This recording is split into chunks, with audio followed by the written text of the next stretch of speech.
Olá, seja muito bem-vindo ao podcast do Violino Didático. Eu sou o Jean de Oliveira. No episódio de hoje, eu tenho o prazer inenarrável de receber ele, uma das referências do violino barroco no Brasil, Juliano Bosi. Tudo bem com a vossa pessoa? Olá a todos que nos acompanham. O prazer é todo meu de estar aqui, muito feliz, muito contente pelo convite. Muito obrigado por ter vindo. E como foi a viagem até Cotia? Foi ótima. Fiquei sabendo que você estava em ótima companhia. Muito ótima companhia e viemos conversando e foi super legal. A gente se conheceu no Uber assim, né, pessoalmente, já tínhamos falado e foi uma conversa super agradável. Que legal. Para quem ainda não teve o prazer de te conhecer, conta para o pessoal um pouco quais são as suas atividades atuais, musicalmente e violinisticamente. Bom, eu trabalho quase que exclusivamente com o violino barroco e a performance histórica. Então, eu atualmente trabalho na Escola Municipal de Música, sou professor de violino barroco e da oficina de música antiga dessa escola. Né? Paralelamente, trabalho em projetos que tenham a ver com o violino barroco, performance histórica, seja tocando ou seja dirigindo grupos que trabalham esse repertório. Que maravilhoso! E assim, antes de continuar, lembrando que temos papos como esse toda segunda, quarta e sexta, às 10h43 da manhã. Considere ser membro do canal. Quem é membro tem acesso antecipado aos episódios. Eu já vou começar porque eu tenho muitas dúvidas sobre violino barroco. E aí, pouco a pouco, a gente vai entrando também na sua história com o violino barroco. Perfeito. Que eu vou me colocar no lugar de quem está assistindo, tá? Qual é a diferença do violino que a gente conhece normalmente hoje em dia para um violino barroco, por exemplo? Bom, eu costumo dizer que, digamos, o instrumento em si é só uma ferramenta, né? O importante, digamos, é você entender o repertório e o estilo que você está tocando. Então, você ter um violino nas mãos, um arco, um violino, digamos, com cordas de tripa e um arco barroco, é uma ferramenta a mais para você se aproximar ao estilo. Mas, falando do instrumento em si, você tem um instrumento, esse aqui é um instrumento antigo que eu tenho, não sei se isso vai ser possível de mostrar, né? Ele é um instrumento antigo, mas ele não é um instrumento barroco, né? Ele está, ele em algum momento foi transformado num instrumento moderno. Esse é um instrumento de 1780, 1790, que em algum momento ele foi transformado em violino moderno, né? Mudou o braço, se estendeu o espelho e depois, quando eu adquiri esse instrumento, eu voltei, digamos, a utilizá-lo como violino barroco, mas sem mexer na estrutura, né? Porque é um instrumento que já sofreu muitas feridas ao longo do tempo. Então, qualquer, digamos, mexer nele outra vez pode ser fatal. Exatamente. Então, ele está na estrutura que ele ficou no último reforma, né, que ele teve. Então, mudando só o estandarte, acrescentando as cordas de tripa e mudando o cavalete, né? Então, esse é um instrumento antigo, mas não é um instrumento barroco. Que eu, infelizmente, não consegui trazer o meu barroco hoje. E esse é um arco barroco.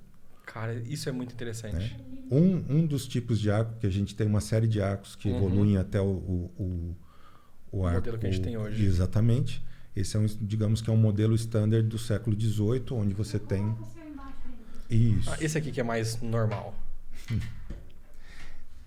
Então, olha só a diferença. Isso. Você tem uma primeira diferença do tamanho. Ele é um pouquinho menor de tamanho de crina, né? E você tem justamente a curvatura dele, que é diferente. Né? Então, onde é o centro de equilíbrio desse arco? Ele é um pouquinho mais para dentro do que seria o moderno. Ou seja, o moderno, o centro de equilíbrio dele está um pouquinho geralmente mais... por aí, Isso, por aqui. Enquanto o do barroco vai ser um pouquinho mais, deixa eu ver, mais perto do Caramba, talão. é bem mais perto do talão, né? Por isso que você vai trabalhar quase sempre na metade inferior com esse arco quando você vai tocá-lo, né? Então, digamos, esses são as diferenças principais nas ferramentas, né? Mas, obviamente, tem todo o estudo que você vai fazer sobre o estilo, sobre a época, né? Porque também, quando a gente fala em música antiga, a gente está falando do período barroco, que, digamos, a gente pode considerá-lo desde 1600 a 1750. Esse aqui na trave, né? Tá ali, tá quase, né? Ele já tá meio moderninho, Se bem que assim, a gente define quando foi o período barroco de uma visão posterior àquela época. Então meio que era naquele bolo ali. Isso, ele tá ali. Mas ele tá um pouquinho mais para frente, tem razão. Já tá ali quase com um pezinho no século XIX, né? Mas você imagina, se a gente pensar 1600, começo do século XVII a 1750, com a morte de Bach, são 150 anos, né? E você tem pontos de referência dentro da Europa do período. Então, você não tem só um período barroco. Né? A gente, digamos, ainda poderia dividir do barroco do século XVII para o XVIII, do barroco italiano, do francês, do barroco alemão. Então, existem várias gavetinhas, especificações aí do que seria o período barroco. Porque olhando de longe, né, para quem talvez está começando essa história da música agora, parece que é um recorte. Né? Gente, agora a gente vai compor assim, tá? No mundo inteiro vai ser exatamente. Assim. Aí do nada, em 1750... Não. Chega. Agora a gente vai fazer desse Mudou jeito. A chavinha, exatamente. Não. Exatamente. Aí existem os períodos de transições, né? Ou justamente lugares que demoraram mais para pegar uma nova, né, uma nova ideia ou desenvolver. Então, essas linhas temporais são bem... E de onde veio o seu interesse para aprender música barroca? Bom... Música barroca historicamente informada. Exatamente. Eu devo dizer que eu tenho uma formação, digamos que bem ampla, que nunca foi diretamente no violino, né? Então, meu primeiro instrumento, por exemplo, foi saxofone. Meu Deus, a gente tem um negócio com saxofone nesse verdade? podcast. Olha só. Meu Deus! Que é o meu instrumento que eu mais amo. Tô brincando, não. O meu também não. Mas o legal é que as pessoas evoluem, né? Elas vão pro violino. Mas você começou no saxofone em que circunstância? Como você chegou no saxofone? Eu tinha... eu nasci em Jundiaí, né? Sou paulista, mas fui criado em Minas, né? Então me considero mineiro de criação. E lá em Minas ainda existem os conservatórios estaduais, né? São 12 conservatórios que a gente tem lá. E em Pouso Alegre, que é onde eu fui quando criança, ainda existe um conservatório lá.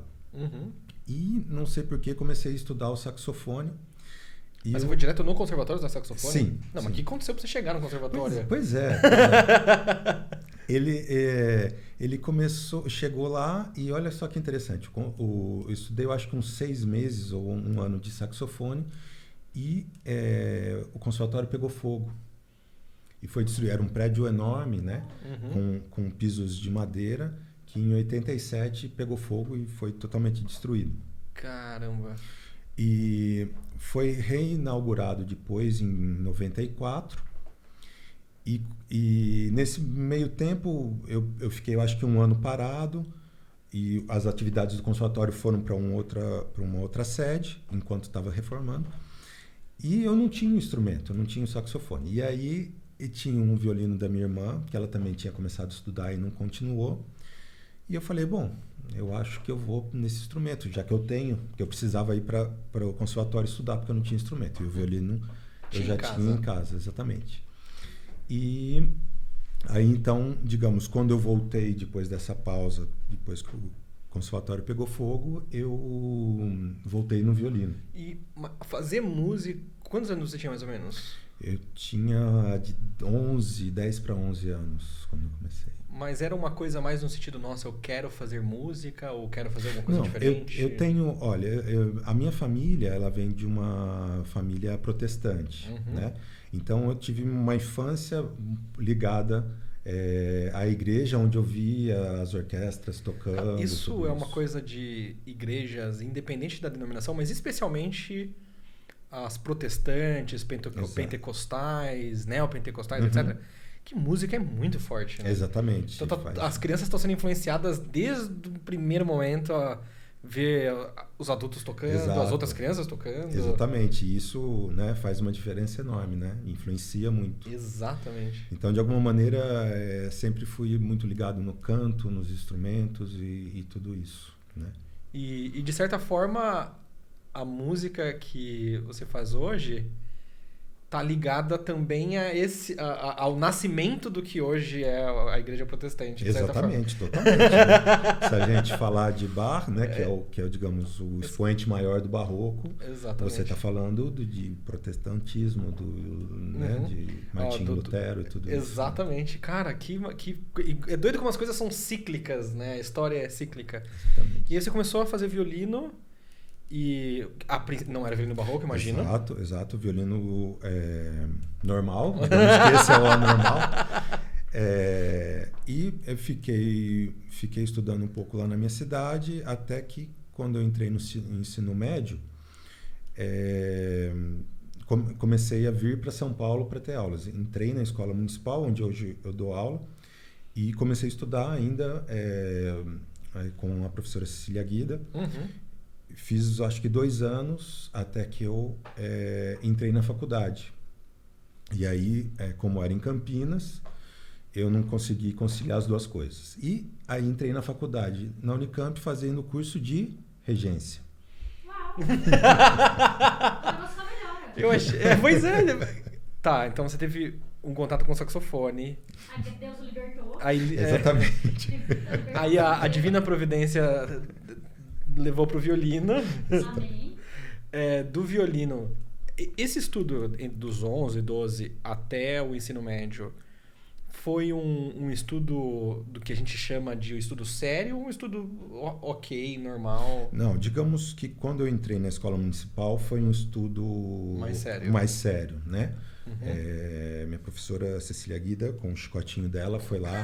Conhecemos. Isso. Sou muito grato, amo. A gente tem o privilégio ainda de tê-la como colega lá na escola municipal e sou muito grato a ela porque até então ia um pouco assim, ok. No flow, né? Isso, exatamente. Uma certa facilidade, digamos, a parte teórica era muito fluida e aí realmente foram nesses 2 anos que a parte técnica evoluiu, né? Que legal. E sou muito grato por isso. E aí você foi fazer faculdade de composição. Regência. De regência. Por que regência? Então, eu acredito... E não violino, porque lá tinha curso Pois de violino. Tinha de violino, mas talvez eu acredito que não entraria no curso de violino direto. Então, talvez quando chegou a idade, eu falei, vou fazer regência e depois faço a troca de curso e tal. Mas depois que eu entrei no curso de regência, eu vi que era uma visão mais ampla da música, né? E começou a me interessar outras coisas. Como eu disse, também sempre fui ligado ao canto, então já logo entrei no coral, comecei a participar do madrigal. E aí, justamente em Campinas, que eu comecei a ter o contato com a interpretação histórica, né? Comecei a cantar no madrigal do professor Edmundo Hora, que era um cravista recém chegado, né? de uma estadia na Europa, com muitas ideias. Então comecei a cantar no madrigal dele, logo já entrei também na orquestra. E aí foi por volta de... Isso foi em 94, meu primeiro ano em Campinas, né? Quando chegou ali em 97, 98, eu já estava começando a querer usar drogas pesadas e começar... Nas apresentações, nas récitas do coral, tinha a galera tocando instrumentos de época também? Sim, a gente fazia muito repertório a capela ou só com acompanhamento de cravo ou órgão, mas em algum momento começou a ampliar isso e havia, né, em Campinas houve, né, um movimento bem forte lá de violinistas que ali orbitavam em volta justamente do professor Edmundo, que juntou num finalzinho dos 90 ali, a gente chegamos a a nos apresentar em vários locais, a gravar discos. E aí foi o meu primeiro, digamos, aproximação com esse repertório e com o violino barroco especialmente. E qual foi a sua reação quando você viu pela primeira vez, assim, de perto? Olha, a gente assusta sempre, né? Porque a gente acha que, bom, essa mudança não vai ser muito radical. O que, na verdade, depois a gente vai chegar à conclusão que realmente não é. Mas tem um período que você precisa dividir as duas coisas para depois, tratar lá na como frente... instrumentos Exatamente. diferentes. Para lá na frente você ver que vai ser uma complementação. E aí eu entro no meu eu nerd violinista. Eu vejo... Eu tenho colegas que tocam música barroca com instrumentos barrocos. E eu vejo que tem alguns que meio que transpõem praticamente a mesma estética técnica, não necessariamente a mesma técnica, mas a mesma estética técnica para tocar, ou seja, Certo. cabeça do lado esquerdo, segurando o arco mais próximo do talão, aí que tocam razoavelmente, mas tem pessoas que parecem que literalmente estão tocando instrumentos completamente diferentes, que aí põem a cabeça pro lado direito do violino, ou mais no meio do violino, o violino às vezes bem mais fechado, né, bem mais para dentro. E até o arco, às vezes, se o cara tá redondinho assim, fica já um pouco mais arqueado aqui o punho. Por quê? Olha, parece ser uma resposta muito complicada, mas na verdade não é. Porque, pensa comigo, Jean, no século XVII e no XVIII, a gente ainda não tinha uma escola, né, de violino formada. Então, praticamente... O violino se toca assim, não Exatamente, tinha exatamente. Isso vai acontecer só depois, no final do século XVII, com o Conservatório de Paris, né? Onde você vai ter um método, você vai ter um currículo. Exatamente, exatamente. Então, você poderia ter o mesmo número de técnicas que o mesmo número de violinistas, né? É claro que haviam os mestres e os aprendizes e você mais ou menos seguia de forma artesanal o que o seu mestre lhe ensinava, né? Mas então e você também não tem um registro exato de como se tocava, né? Por quê? Porque não existia o método e existiam os tratados, né? E os tratados normalmente não te davam a coisa... Segura o arco assim, assado, exatamente, violino assim, mastigadinho. Eles davam quase sempre, os tratados tratavam da música em si e não exatamente da técnica. Nossa, que conversa maravilhosa. Porque eu acho que, inclusive, muita gente toca menos do que poderia tocar porque pensa na técnica em serviço da técnica e não da técnica em serviço da música. Os tratados eram sobre a música porque é sobre isso que interessa. Exato. Como que você vai chegar naquele resultado? Se vira aí. Exatamente. Mas, digamos, tenho que falar também que quando chega um dos tratados, que é o do Geminiani, de 1751, aí começam a se ter algumas pistas, né? Que ajuda, pelo menos você não precisa se virar sozinho. Exatamente. Mas digamos, ele também vai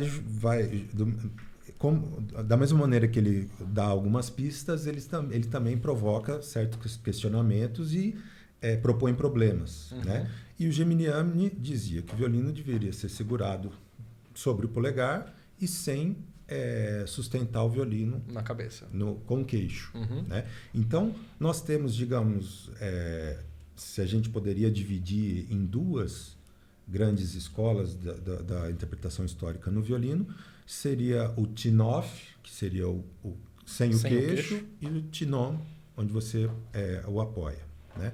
Então, alguns tratados alemães, né, como o Prenner, ele também fala que o queixo precisa estar descansando, não apertando, mas descansando sobre o instrumento, né? E você também precisa pensar que essa questão do queixo apoiado ou não, a gente está falando de Europa há 200, 300 anos atrás, onde não era um país tropical, onde a gente precisa andar de camiseta, onde você tinha toda uma postura para se apresentar perante a pessoa que te pagava, você tinha que estar, né, vestido, e os vestidos normalmente, né, pesados, né? Então, há toda uma estudo e digamos, uma especulação. Ética de como se faz. Isso, de como seria realmente esse apoiar ou não apoiar o instrumento. E é legal para quem está estudando violino, até para quem é mais avançado, porque a gente começa a pensar em contexto. Então nós temos o Geminiani, a outra pessoa que falava que tinha que colocar o queixo tem nome o específico? Prenner. Ok. Então nós temos o Geminiani e o Prenner. Então o Geminiani escreveu de uma determinada forma e eu sinto que, e pode ser só uma percepção minha avulsa, mas eu sinto que as pessoas entendem, se o Geminiani escreveu assim, então é porque todo mundo naquela época tocava assim. Não, e também porque Geminiani era um músico muito mais conhecido e prominente, e o tratado dele rodou toda a Europa. Exato, mas provavelmente, imagino, assim como hoje em dia tem muita gente que toca bem e não escreve como faz. Exato.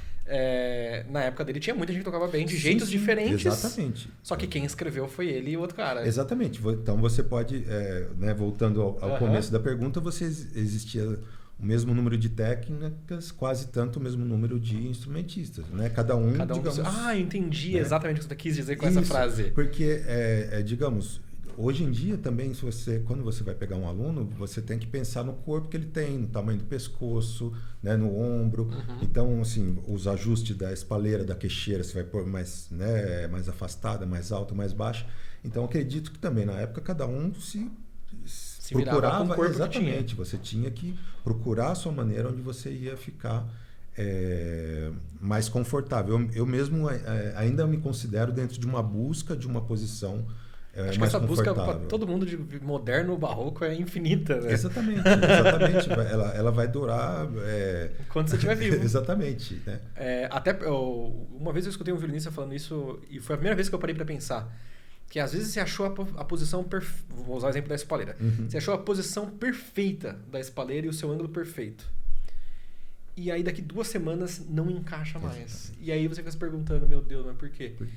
E aí esse cara, eu não lembro exatamente quem falou, queria lembrar quem exatamente eu ouvi falando isso, mas falou, não é que a posição da espaleira mudou, o seu corpo mudou em 2 semanas. Então, assim, às vezes você deu uma leve engordadinha, uma leve emagrecida, ou aquele músculo tá mais rígido aquela semana, ou tá menos rígido aquela semana. Qualquer micro mudança, Exato. você vai ter que fazer pequenas alterações. Exato. No Ou corpo. aqui no braço, você viu que você tá, né? Se você puxar um pouquinho o ângulo aqui, você viu que seu som sai com uma qualidade melhor, e com isso você tem que alterar o ângulo do violino também. É tudo. Que maravilhoso. Que engenharia, né? Então, assim, está tudo bem, entre aspas, tocar o violino barroco, desde que tenha a busca da estética mais historicamente informada, não é mal visto alguém que toca parecido com um instrumentista moderno. Não. Mesmo porque hoje na Europa você tem, né, da mesma maneira, você tem vários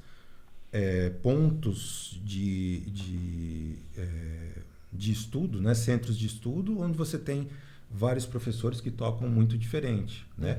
E você tem também dizer aqui, Jean, que quando esse movimento começou lá no meio do século XX, né, essa busca, né,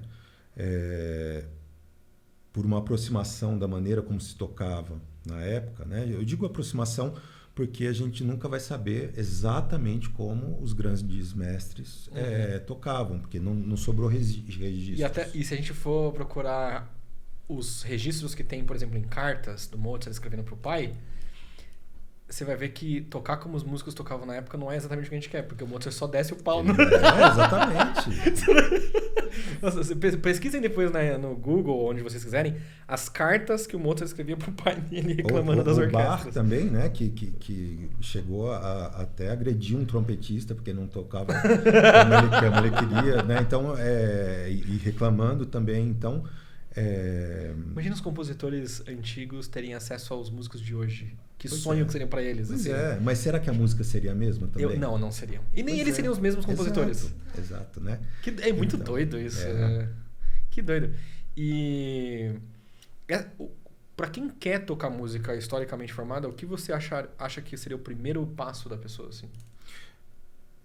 Primeiro passo, eu acho, é você escutar muita música, com interpretações que levam, digamos, esse selo de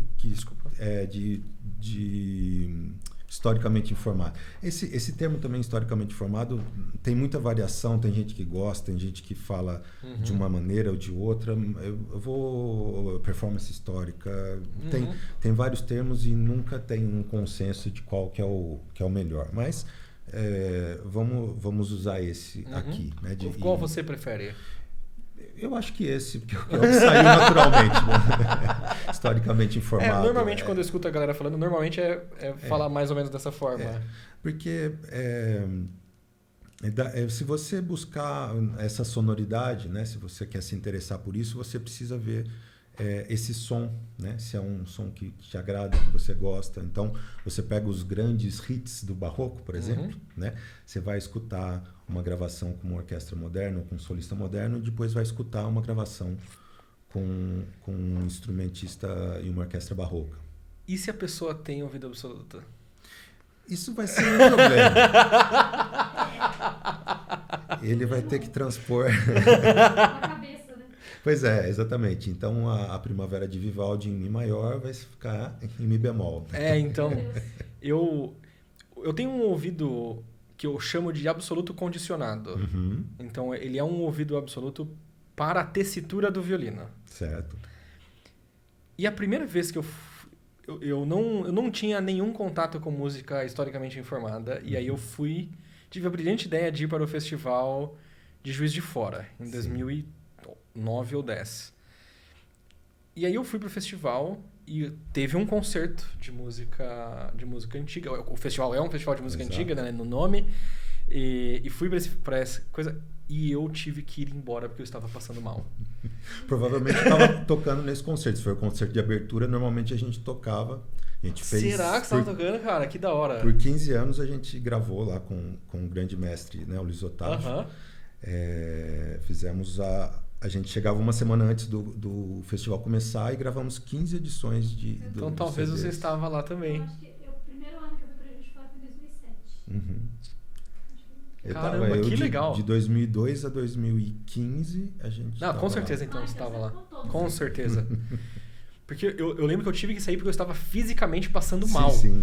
Porque tinha o timbre de corda solta, Exatamente. mas soava outra nota e ele ficava... Como? Hoje em dia é menos. Certo. Mas eu tenho que eu tenho que tentar transpor o meu ouvido. Exatamente. Então assim, tipo, uns 5 minutos ouvindo, eu aceito. Tá, ok, certo. Esse é o Lá, esse é o Si, esse é o Dó. Mas é muito agoniante. Pra mim, as primeiras experiências foram meio traumáticas, assim. Essa primeira vez, eu quase vomitei. Eu nem sabia que isso era possível, eu ouvindo música. E aí eu conversei com outros colegas que têm um ouvido condicionado, absoluto, sei lá o que for, e eles falaram que sentem mais ou menos a mesma coisa. Sim. Uma sensação física, agonia, assim, né? de... Meu Deus, eu preciso sair daqui. Eu sei que eu não devo ter ficado nem 10 minutos depois de que começou. Foi um concerto que caiu... Exatamente. Estourou uma lâmpada, sei lá. Isso, exato, né? E o vidro caiu aqui no violinista, assim, ó. Meu Deus. E a gente aqui se... Tá tudo bem, continuamos tocando. Exatamente. Foi exatamente. Eu tava lá. Eu fui Mas- eu tava, né? Você sabe que tem um documentário, que, se não me engano, foi a Santa Marcelina que fez, ou a Cantareira, sobre o ouvido absoluto, né? Que é tudo, assim, ela fala e entrevista muita gente sobre a questão do ouvido absoluto e, digamos, eles chegam à conclusão que, digamos, não chega a ser exatamente uma vantagem. Não, musicalmente não é bem exatamente. uma vantagem. Mas você pode se condicionar a isso. E aí eu ainda jogo mais uma pimentinha aí nessa conversa. Quando a gente começa a estudar a música antiga, a gente vai ver que não existia apenas um tipo de afinação. Então, quando a gente pensa que o violino esse violino está em 440 e esse está em 415, também são só padronizações de uma coisa também que era muito flexível na época. Então, a gente poderia ter diapasões tão baixos quanto na música francesa, em 392, como até diapasões tão altíssimos, que seria 392 seria quase um tom inteiro abaixo do Lá 440, seria um tom abaixo, um sol. Ou afinações tão altas como 465 na Alemanha, com os instrumentos de ainda tubo, com corda de tripa? Ainda com corda de tripa. Caramba. Onde você então ia virar um si bemol, né? Então também um tom acima do 415, ou meio tom acima do 440. Né? Então, ou o próprio 440, que também era usado na música italiana no século XVII, junto com os instrumentos de sopro. Isso do ouvido absoluto é doido, porque algumas pessoas entendem como ouvido absoluto, então o Lá é sempre 440. Não, é o Lá que a pessoa aprendeu que chama Lá. Porque o ouvido absoluto basicamente é só uma habilidade de dar nome para os sons específicos. Exatamente. Então, se alguém tivesse me falado que o Lá é um sol, eu só daria um outro nome para aquela mesma frequência. Isso, exatamente. Então, tá tudo certo. Exatamente. Que era provavelmente o que acontecia com as pessoas que tinham essa facilidade naquele momento. E hoje em dia eu tento ver mais ou menos como aprender idioma. Vamos ver se vai fazer sentido. Então, por exemplo, eu posso chamar isso aqui de mesa ou posso chamar isso aqui de table. Então, eu posso chamar o Lá de Lá ou eu posso chamar o Lá de Sol. Exatamente.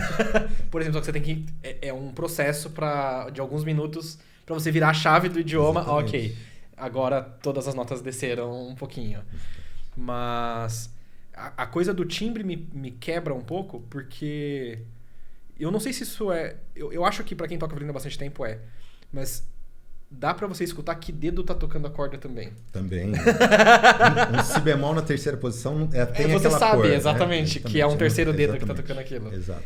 Então, nossa, e aí você sabe que é um terceiro dedo, que é a terceira posição, que é na corda ré, na corda ré, que deveria ser um si. Exatamente.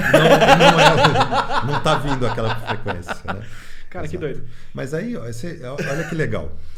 Na música do período barroco, o violino, digamos, ele estava nascendo, né? E o repertório também era todo um processo, né? E você tinha experimentações com afinação. Do mesmo jeito que você tem na viola caipira, diferentes afinações, né? Então você tem o rio abaixo, o cebolão, diferentes maneiras de você afinar. E no violino também era dessa maneira. Não era né? necessariamente sempre em quintas. Não, assim, depois que se ficou, né, digamos, estabelecido, tudo bem. Mas haviam experiências, né? Por exemplo, Bieber foi um compositor alemão que escreveu uma coleção de sonatas, de 15 sonatas, que se chama as Sonatas do Rosário, onde as 15 sonatas, nenhuma tem a mesma afinação. Meu Deus do céu! A primeira é a afinação em quintas, como a gente conhece, Sol, Ré, Lá, Mi. E depois as outras 14, você imagina o que ele começou a inventar. Mas é sempre em quintas? Não. Pode ser em terças e pode ser, inclusive, com cordas trocadas. O Lá no lugar do Ré e o Ré no lugar do Lá.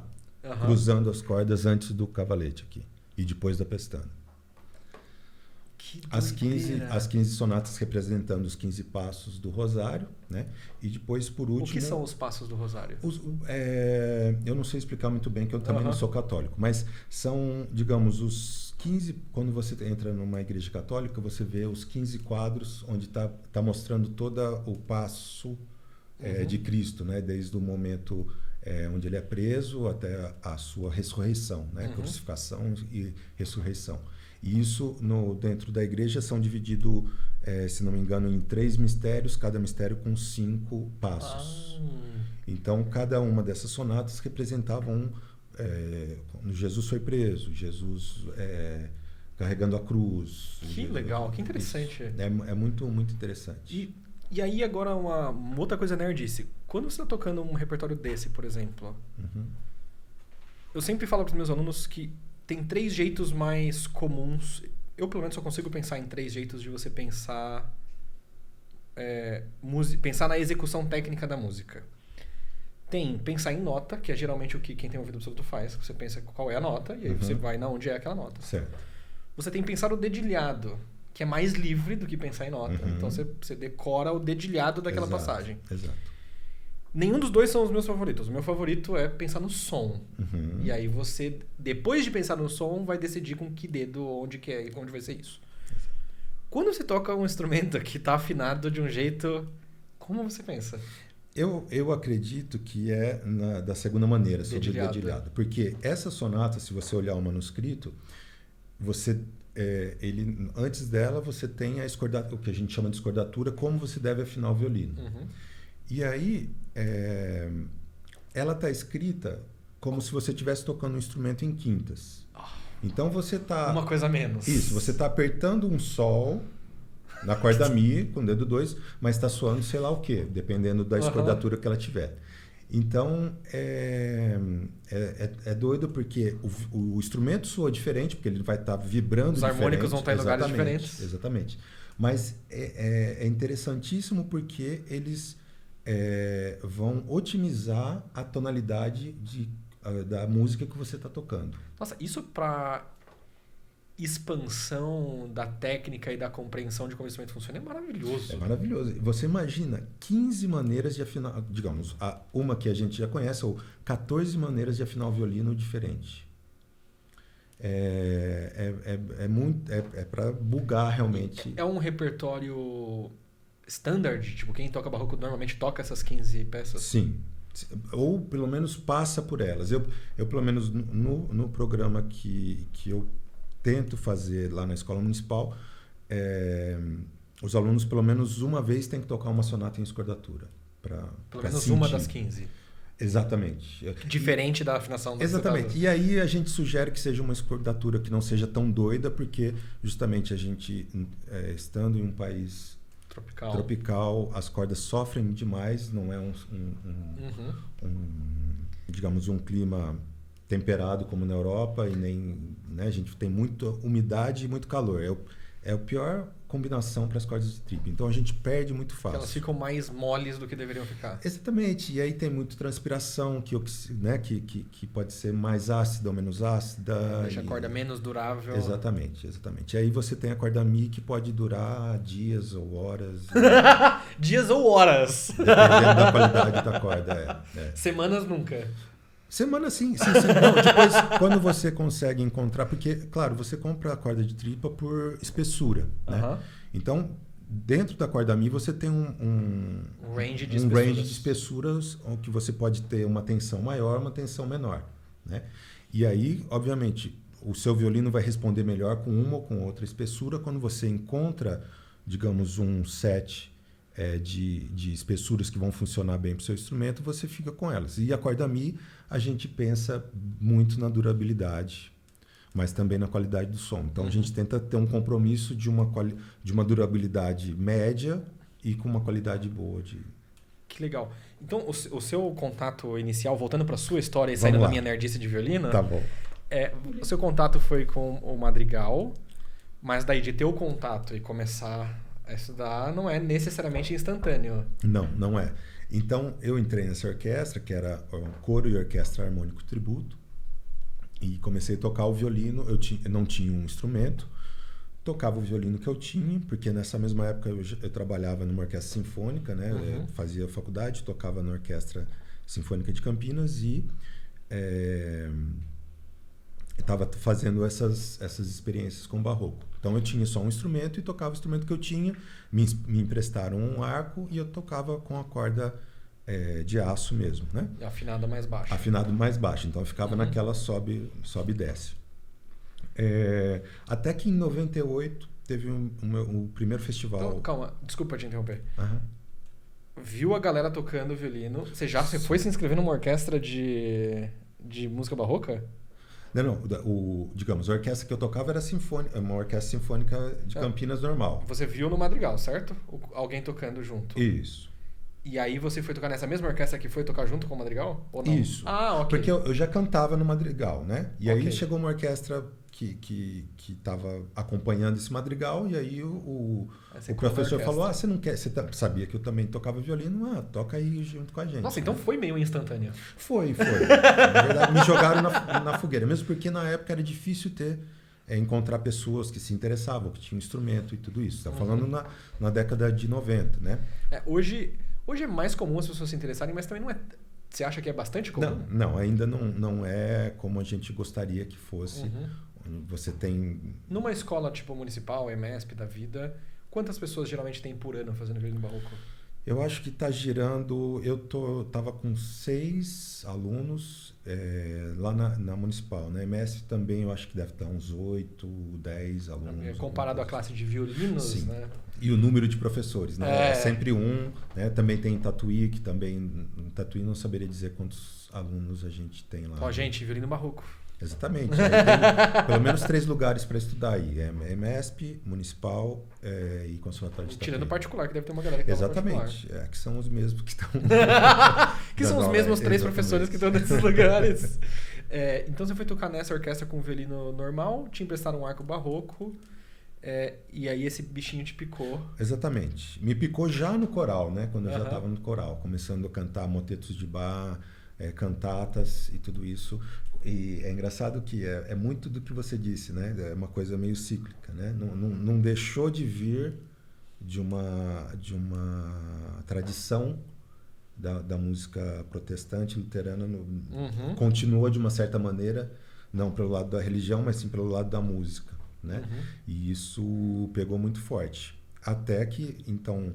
Em 98, eu fui para o meu primeiro festival de violino barroco lá em Curitiba, na oficina de música. Ainda com o violino moderno? Não, aí então me emprestaram cordas, ainda com violino moderno, mas eu comprei um jogo de cordas.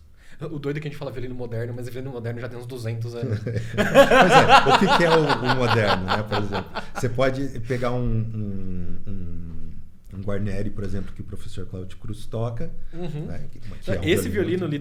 Não é esse, cadê? Aquele violino que tá ali fez literalmente 200 anos esse ano. Pois tá vendo? E é um violino moderno. Exatamente.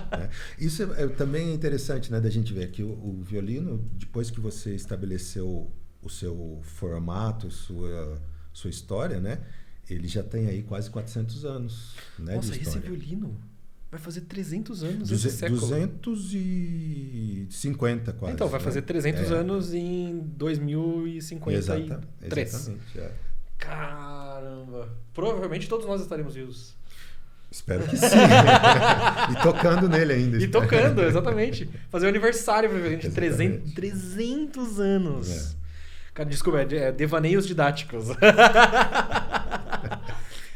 Então, alguém te emprestou as cordas para colocar naquele violino para ir pro festival de Curitiba.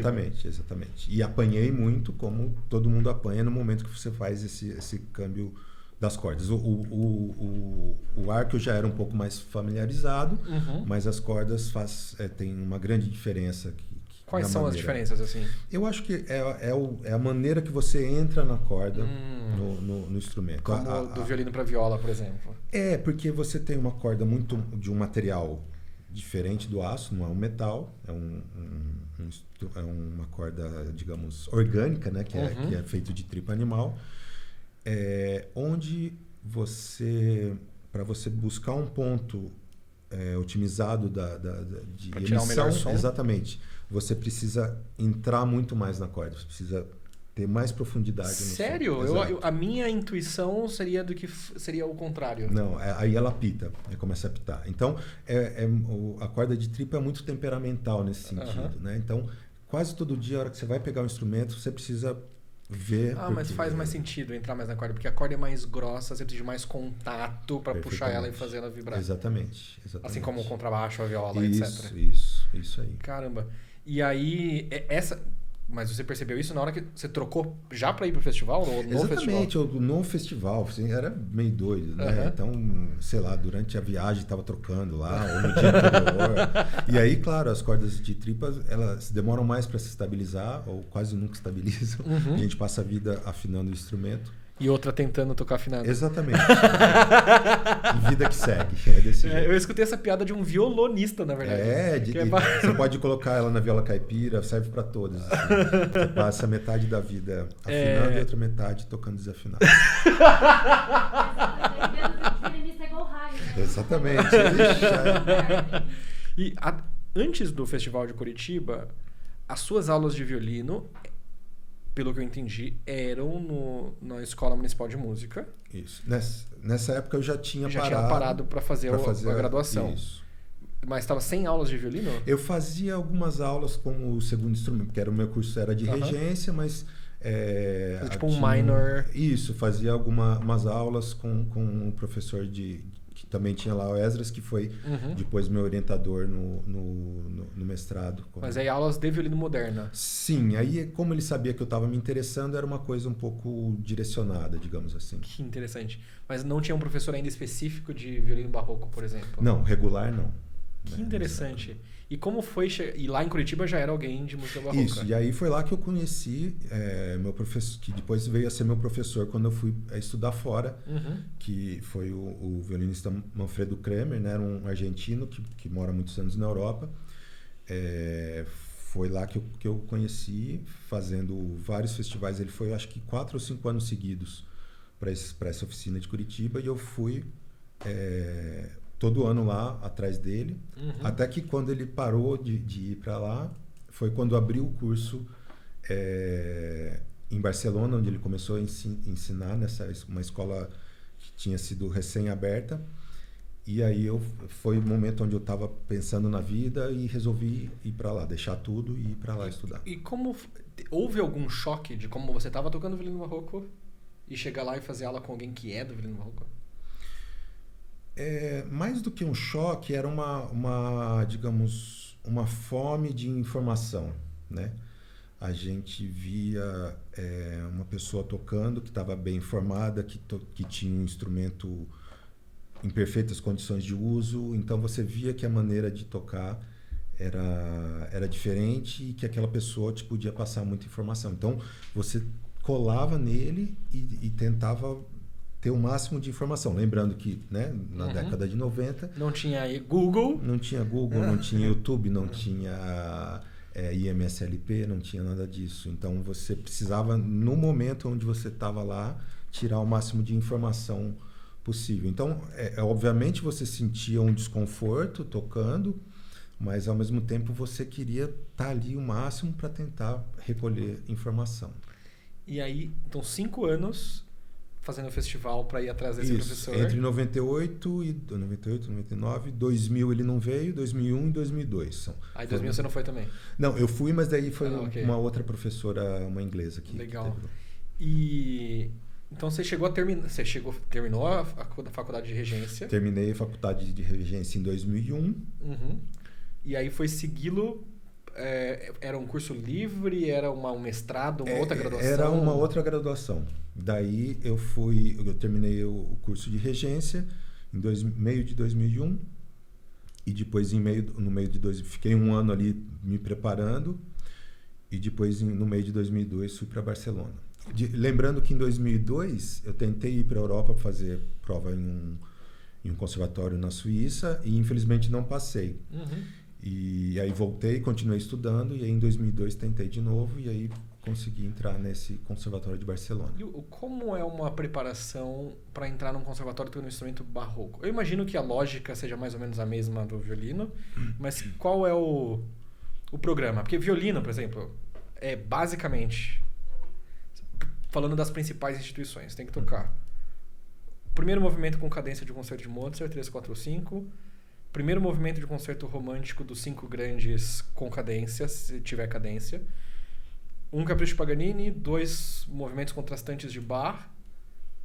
E basicamente é isso. Então meio que é isso. Se você tiver isso bem, você pode fazer prova basicamente em qualquer lugar. Exato. Pro violino barroco, qual é o estandarte assim, que as pessoas têm que tocar? Eu acho que, digamos, o Bach, isso sim...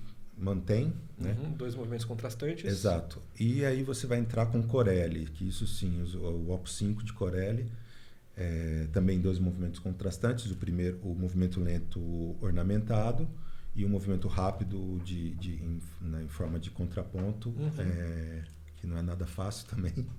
Cara, me disseram, faz sentido, eu ouvi, eu não lembro exatamente quem me falou, que no violino barroco para algumas pessoas era considerado virtuoso e pessoas que conseguiam tocar bem coisas lentas. Exato. É isso aí. Tem essa mesma lenda diz que para você entrar na orquestra do Corelli, a prova era você tocar a nota mais longa e mais bela possível que você conseguisse, né? Pior que eu já escutei isso também. Você ter o controle do instrumento numa nota longa, né?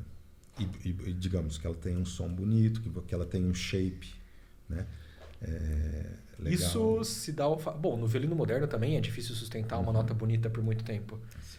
Mas imagino eu que se deve ao fato você tem um arco menor e uma corda muito mais difícil de tirar um som bonito com arco lento. Sim, e também, digamos, obviamente guardado a questão da lenda, né, dessa história, que obviamente não deveria ser exatamente isso, ou só isso. Quem conta um conto aumenta um ponto. Exatamente. Deveria haver, sim, essa prova de controle de arco, mas a questão da virtuosidade ainda também não era muito explorada como é hoje em dia, né? Hoje em dia,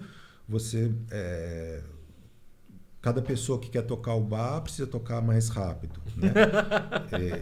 Ou e às vezes precisa tocar mais um monte agudo, de informações. né? Exatamente. Então, não havia ainda essa competição pelo mais agudo, pelo mais rápido. Então, os parâmetros eram outros, né? Então, a musicalidade, a sonoridade, sim, eram parâmetros mais importantes do que exatamente a virtuosidade. Nossa, você falando me clicou uma coisa que eu acho que eu nunca tinha parado para pensar.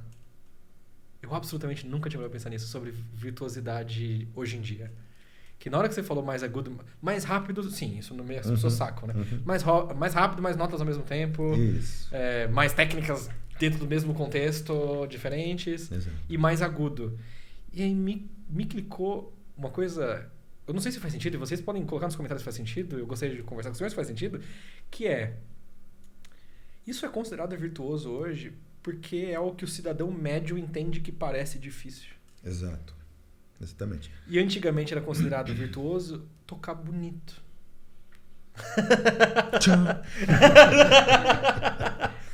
Porque, e o doido é que hoje em dia tem muita gente que toca virtuosamente, mas não toca bonito. Exato.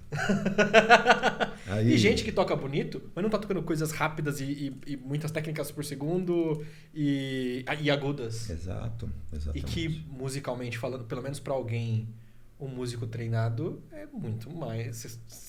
Ok, isso eu gosto, isso é malabarismo. Exato. É a mesma coisa de você ir num concerto de canto lírico, né, e querer escutar a soprano estourando cristais, né? Mas não interessa exatamente a música que ela está fazendo, e sim quanto mais agudo que ela consegue fazer a cadência. Diga aqui. aqui. O Juliano, ele sabe tanto sobre a questão da beleza, sobre isso, que ele não falou aqui ainda, mas me conta do gramofone. Do gramofone? Gramofone. Vi que tem existem gravações ali de um grupo que o senhor, acho que estava junto, não é isso? Então, isso é saber o lindo. É uma gravação do Beethoven, não é isso? Então, conta um pouquinho para quem está ouvindo sobre isso. A gente... eu tive a oportunidade de tocar... porque 2020 foi o aniversário do Beethoven, né? E muitas pessoas... muitas orquestras na Europa gravaram... fizeram, digamos, regravaram todas as sinfonias e fizeram, né, a coleção. E uma das orquestras que eu trabalhei bastante quando eu estive morando lá fez esse projeto de gravar até 2020 todas as sinfonias de Beethoven e apresentá-las depois em disco. Eu infelizmente não participei do projeto inteiro, mas o que aconteceu? Quando eles estavam gravando a última sinfonia, a nona, 2020, era a última a ser gravada e logo ia sair o disco. Chegou a pandemia. E eles, orquestra, coro, solistas, regentes, estavam todos, se não me engano, na Polônia para gravar esse disco. E começou, um cantor foi infectado. Um solista foi infectado. O regente foi infectado. E assim, no dia seguinte ia se impor a quarentena, então quem tivesse em casa ia estar, quem não tivesse ia ter que ficar em quarentena. Então, esse projeto, assim, foi aquele corre-corre, todo mundo mandando todo mundo de volta para casa o mais rápido possível, e esse projeto se atrasou um pouco. E depois, quando chegou no ano 2021, se retomou. E aí, uma das violinistas que tocavam nesse projeto ficou grávida e não pôde participar. Uhum. E aí, eu tive a sorte de ser chamado para participar. Então, de alguma maneira, participei desse projeto gravando a Nona Sinfonia, né? E esse projeto...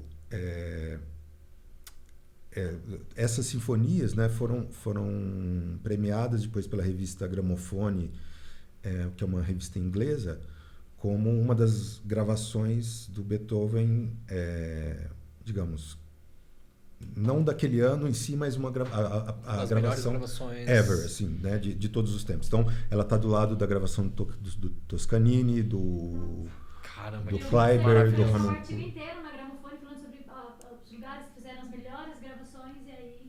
Exatamente. Que maravilhoso. E depois a gente fez uma gravação do Schubert, da inacabada e da grande, né? Que eu não sei a numeração exata, se é 8 e 9. Da 8 e 9. Onde ela foi também eleita, mas a gravação do ano do Schubert, né? Dessa gravação. Mas a do Beethoven tem esse plus aí, que foi uma gravação... As melhores gravações de todos os tempos. Das sinfonias, exato. Caramba! Maravilhoso. E como, na hora que você leu esse negócio, como foi essa... E assim, foi uma votação popular, não foi assim que a revista contratou críticos e foi eleita, né? Não, ela ficou meses sendo votada... Pelos assinantes. Exatamente. E tinha lá a playlist para você escutar quais estavam na categoria, né? E ela foi contemplada como uma das melhores, né? E, obviamente, orgulho vai lá em cima, né? De você ter aportado o seu grãozinho de areia ali para que aquilo se concretizasse, né? Sensacional demais. Eu tinha que comentar isso, achei incrível quando eu vi. Ter um selo, assim, fazendo as suas coisas, cara... Eu só fico vendo. Tipo, o Carmelo, se eu não me engano, já gravou pela Naxos, que também é outra boa, e não sei o quê. Inclusive, professor Dr. Carmelo de Los Santos, cadê os caprichos de Paganini? Vamos lá. Pô, ele gravou isso, eu acho que talvez já vai fazer uns 10 anos já. Eu acho incrível que ele vai fazer o recital. Eu assisti quando ele estreou isso, né? Os 24 numa tacada só. Gente! Sim. Que energia pra fazer a maratona, isso, né? Isso é uma maratona. E é uma coisa que alguns tem violinistas que fizeram isso a carreira inteira. Mas a maioria dos violinistas faz isso tipo uma vez na vida, outra na morte. Sim. É um check, né? Você teve algum dia... né? Ele tem feito isso, pelo que eu sei, desde 2008, né? 2008 foi quando ele fez a primeira vez e ele tem feito... Não, eu acho que ele já fez 5 vezes. Mas tem feito com uma certa... E não foi 5 vezes seguidas, tipo 2003, sim. aí 2013... Não, foi 2011. 2008? Ele tocou a primeira vez em 2008, em Poços de Caldas. Tá, então 2008, depois acho que foi 2011, depois 2015. Aí 2023, janeiro de 2023, agora ele fez de novo. Tipo assim... Não, você imagina a preparação física e mental, principalmente a mental de você tocar. Né? É um atleta. A gente sempre fala disso da música, né? É como se nós fôssemos atletas mesmo. Exatamente. Porque você tem que estar o tempo todo ali com as coisas, tem que estar estudando, tem que estar praticando para se manter bem, né? E do barroco é normal uma galera fazer concerto tipo com a integral dos partitas e sonatas de Bach? Sim, mas eu acho que cai na mesma coisa. Exatamente. Assim, mais, na verdade, porque dá o quê? Mas quase 4 horas de música. Mas não no mesmo dia. Não, eu já assisti algumas apresentações completa, assim. A própria Faust, né, veio aqui no Brasil, acho que há uns anos atrás.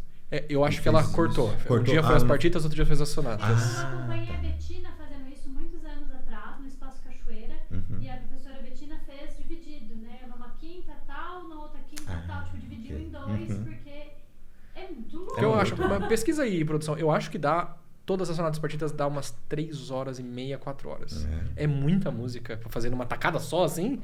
Meu Deus do céu. Ou as suítes também, né? As suítes para violoncelo, Vamos pesquisar aqui. Pesquisa. Deve ter uma playlist no Spotify, sei lá, alguma coisa assim. Ou, se você jogar no ChatGPT, quanto tempo dura? Todas as sonatas. A execução de todas as sonatas e partitas de Bach. E falar em ChatGPT, a galera tá usando o ChatGPT pra alguma coisa? Olha, eu acho... Desculpa. Pois não. Achei o primeiro aqui, ó. O Anton Zalai tocando. Dá 2 horas e 8 minutos. Ok, dá ele pra fazer. excede o limite de velocidade. Dá pra fazer um... Mas é todas as sonatas e partitas ou só? Sonatas e partitas. Ok, eu exagerei. Então, 2 horas e 10. Eu achei que era mais também. Mas ele tá tocando o preto. Isso, Kachatarian, sei lá como é que é o nome que pronuncia isso aqui, me perdoem. 2 horas e 33. Então deve ser mais ou menos. Não, acho que 2 horas e meia tá mais razoável. Ok. Então, e outra, mas não, na verdade, a apresentação deve ter pelo menos umas 3 horas. Isso. Porque aí é. Faz 3 e 3, Porque aqui tá play. Exato, não tem aplauso, não tem. Respirada. Nossa, imagina 2 horas e meia tocando. Aliás, os caprichos com esses... Antal Zalai. Nossa, cara, cara, impressionante. Eu descobri ele à toa, assim, tava no YouTube, nunca tinha ouvido falar, eu dei play, assim, tipo, não lembro exatamente o que ele tava tocando. Acho que era o Concerto 13 Mozart. E aí eu... Rapaz, que interessante. Muito bem. E aí você falou que foi pra fora seguir esse professor. Exatamente. E como foi esse período morando fora? Você já falava espanhol? Eu já falava espanhol, só que eu achei que eu fosse usar o espanhol. Só que eu fui para Barcelona, uma cidade que fica na província de Catalunha. E fala catalão. E que fala catalão e que são muito orgulhosos do seu idioma, que da não sua é cultura. Espanhol. Exatamente. Exatamente. E o que acontece se você falar que é espanhol? Não, o que acontece é o seguinte, como a escola era subvencionada pelo governo, digamos, o que seria estadual para a gente, né? Então ela era subvencionada pelo estado da Catalunha, você tinha que as aulas, digamos que as aulas teóricas eram dadas em catalão, e aí as aulas de instrumento eram dadas no idioma do professor que ele falasse, porque era um show de estrelas quando esse núcleo foi lançado em 2000, acho que começou o curso de cravo e flauta, e depois em 2002 os outros instrumentos. Então eram ali as pessoas que também orbitavam junto com o Jordi Savall, que é o diretor dessa orquestra que eu fiz as gravações, né? Le Concert des Nations.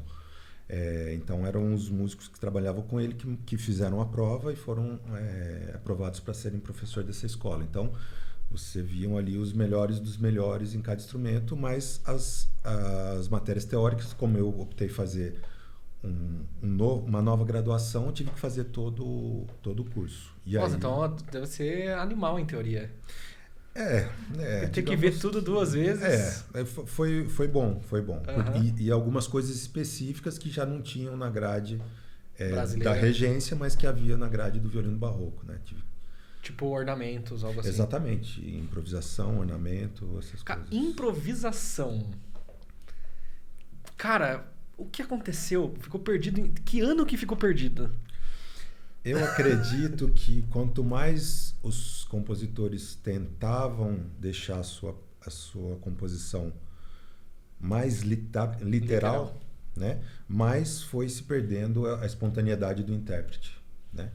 Então você pega as obras barrocas ou mesmo clássicas, dá muita margem para o intérprete, né, improvisar, ornamentar. Você vê poucas anotações, tanto de dinâmica como expressividade, ou mesmo andamento, né?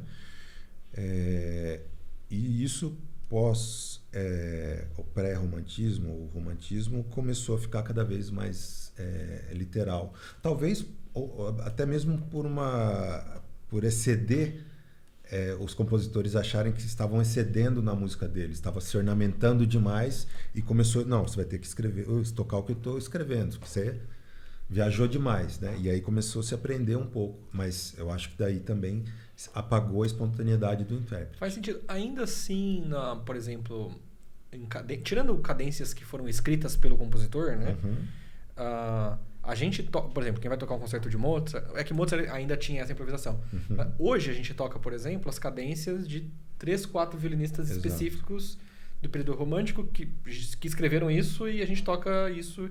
E, claro, hoje eu consigo ver alguns movimentos de alguns professores que você vai escrever a sua cadência e tudo mais, mas eu não diria que é uma regra ainda hoje. Assim, normalmente vocês vão fazer as cadências que o professor fala para fazer. É porque para você fazer, digamos, elaborar uma cadência de um concerto, né, você precisa ter o conhecimento um pouco teórico assim, da construção. Exatamente, da construção do tema, o que você vai poder usar, como desenvolver aquele tema, ou como ornamentar de alguma outra maneira, ou uma condução harmônica que leve você para dominante, para você fazer. Aí a provocação.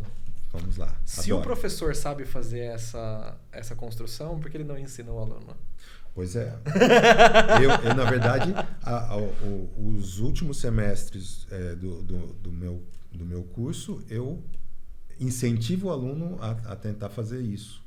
A escrever ou no concerto de Haydn ou Mozart, que é digamos, onde a gente consegue chegar pela questão do tempo, né, de 4 anos de curso. A gente vê lá um pouco do período clássico, uma sonata ou um concerto de clássico. A gente conversa sobre isso e tenta elaborar uma cadência, ainda que de forma simples, mas que não seja uma cadência escrita por Galamian, por algum... Qualquer outra pessoa. Sim, exatamente. Porque eu, por exemplo, eu não sei se eu saberia escrever uma cadência se eu parasse assim agora para fazer. Né? Talvez se eu parasse para pensar e dedicar, sentar e escrever, talvez. Mas se meus professores tivessem falado para eu fazer isso, talvez seria mais fluido. Sim. É o que hoje a gente tem, por exemplo, na música popular, né? Dos instrumentos que a gente aprende, né? Porque você vai aprendendo padrões e você vai brincando, elaborando esses padrões um após o outro, de acordo com o tema do que você está tocando, para você ir elaborando uma construção, digamos, improvisativa, né? Então você tem padrões que para o seu instrumento ficam boas, né? Para os violinos, né? A questão de terças ou escalas ou arpejos, e você vai trabalhando isso pensando no tema ou no desenvolvimento do seu concerto para você ir daqui até aqui, ou seja, você precisa, né, citar o tema e depois chegar num momento de tensão para você fazer o desenvolvimento para atacar o tutti final de novo. Então, é um caminho que pode ser pequeno, pode ser maior, vai depender da... Pode ser maior do que a exposição pode inteira. Ser infinito. E quando você chegou nas matérias de improvisação, para você foi tranquilo? Já improvisava antes? Não. Foi bem custoso e Foi bem custoso. Custoso não... Custoso é goiano, né? Exatamente. Só que em Goiânia tem outro significado, custoso. É difícil.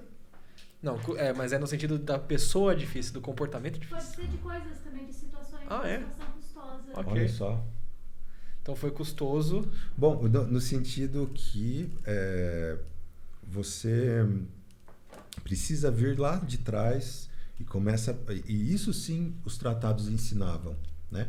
Porque a gente tem uma série de tratados falando sobre a ornamentação antiga, que começou com a diminuição lá no século XVII, ou até no XVI, né? Se a gente pega o Ortiz, o Tratado Ortiz de 1553, se eu não estiver enganado, já começa a falar sobre isso. Depois você tem o Bassano, 1585.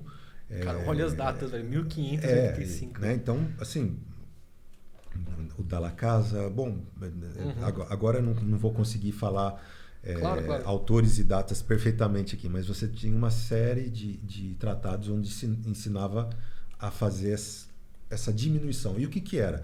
Nada mais era que você tem uma nota longa fazendo uma cadência, um Si que vai para o Dó, ou um Dó que vai para o Ré, e aí ele ensinava como você rechear esse Dó para chegar no Ré. Então você diminuía esse Dó, por exemplo, uma semibreve, cortava ele em colcheias e para chegar nele...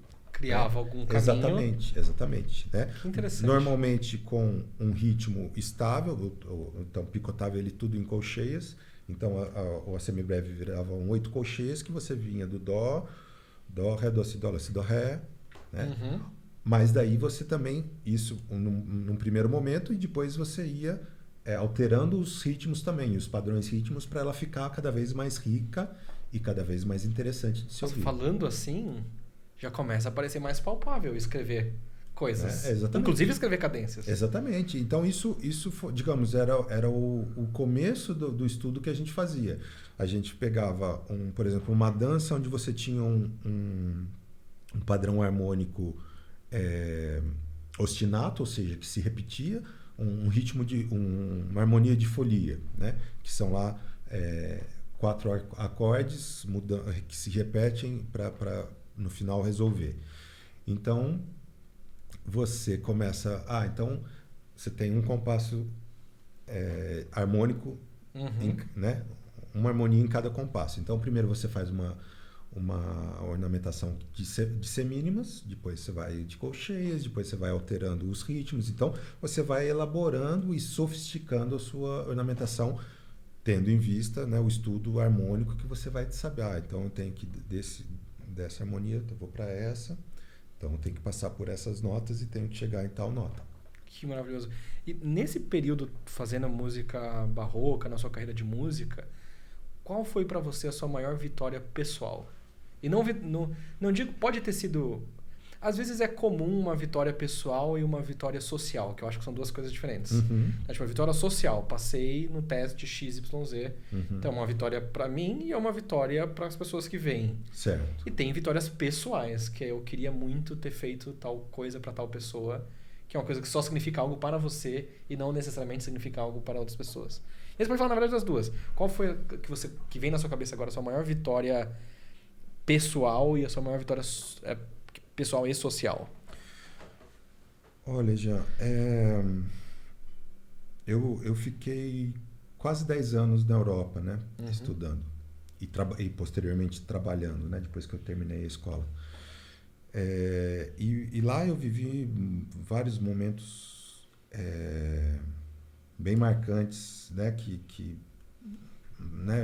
Às vezes você não divide com alguém, mesmo também naquela época a gente não tinha rede social para ficar postando tudo, e mesmo hoje em dia também não gosto de postar muito, mas alguns projetos que você fazia lá alguns foram bem marcantes. Por exemplo, uma vez eu participei da montagem de uma ópera francesa no Palácio de Versailles, né?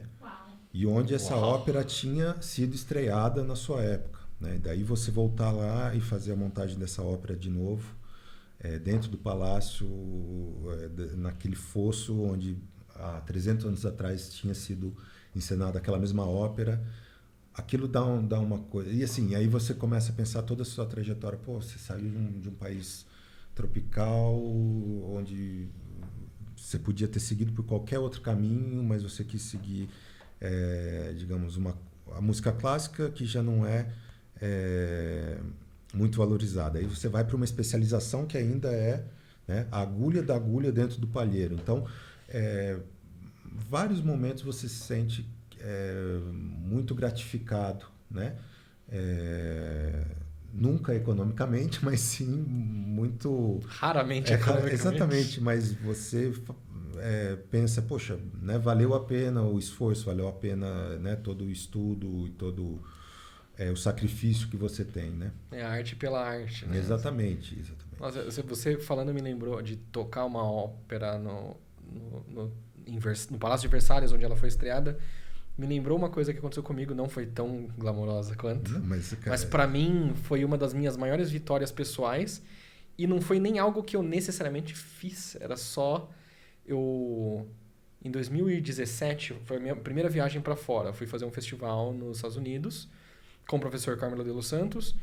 E como era a minha primeira viagem e eu consegui levantar um certo dinheiro, inclusive com a ajuda de vaquinha e de bastante gente, eu fiz, e para ficar mais barata a passagem, eu fiz a chegada por Los Angeles e a saída por Nova York. Certo. Porque eu já podia conhecer Hollywood. E Costa Oeste. Exato. E aí fui de trem para o Novo México, tipo umas 30 horas. Mas tá tudo bem, tá tudo certo. Fui pro Novo México e depois fui pra Nova York. E em Nova York eu fiz aquele visita guiada na Juilliard. Uhum. Até aí, pra mim, não vou dizer que era normal, não vou fingir costume aqui, porque pra mim naquele momento, tipo, uau, Juilliard, meu Deus do céu. A maior, né? Ainda que fosse uma visita guiada, nada demais, né? Qualquer pessoa pode entrar no site. E aí, toda aquela coisa fala, aqui é isso, aqui é isso, aqui é isso. E aí eu tô num corredor e eu juro pra você, eu olho pro lado e eu não consigo explicar. Eu só comecei a chorar igual uma menininha.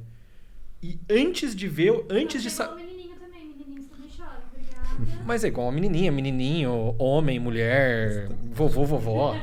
Chorou copiosamente. Copiosamente.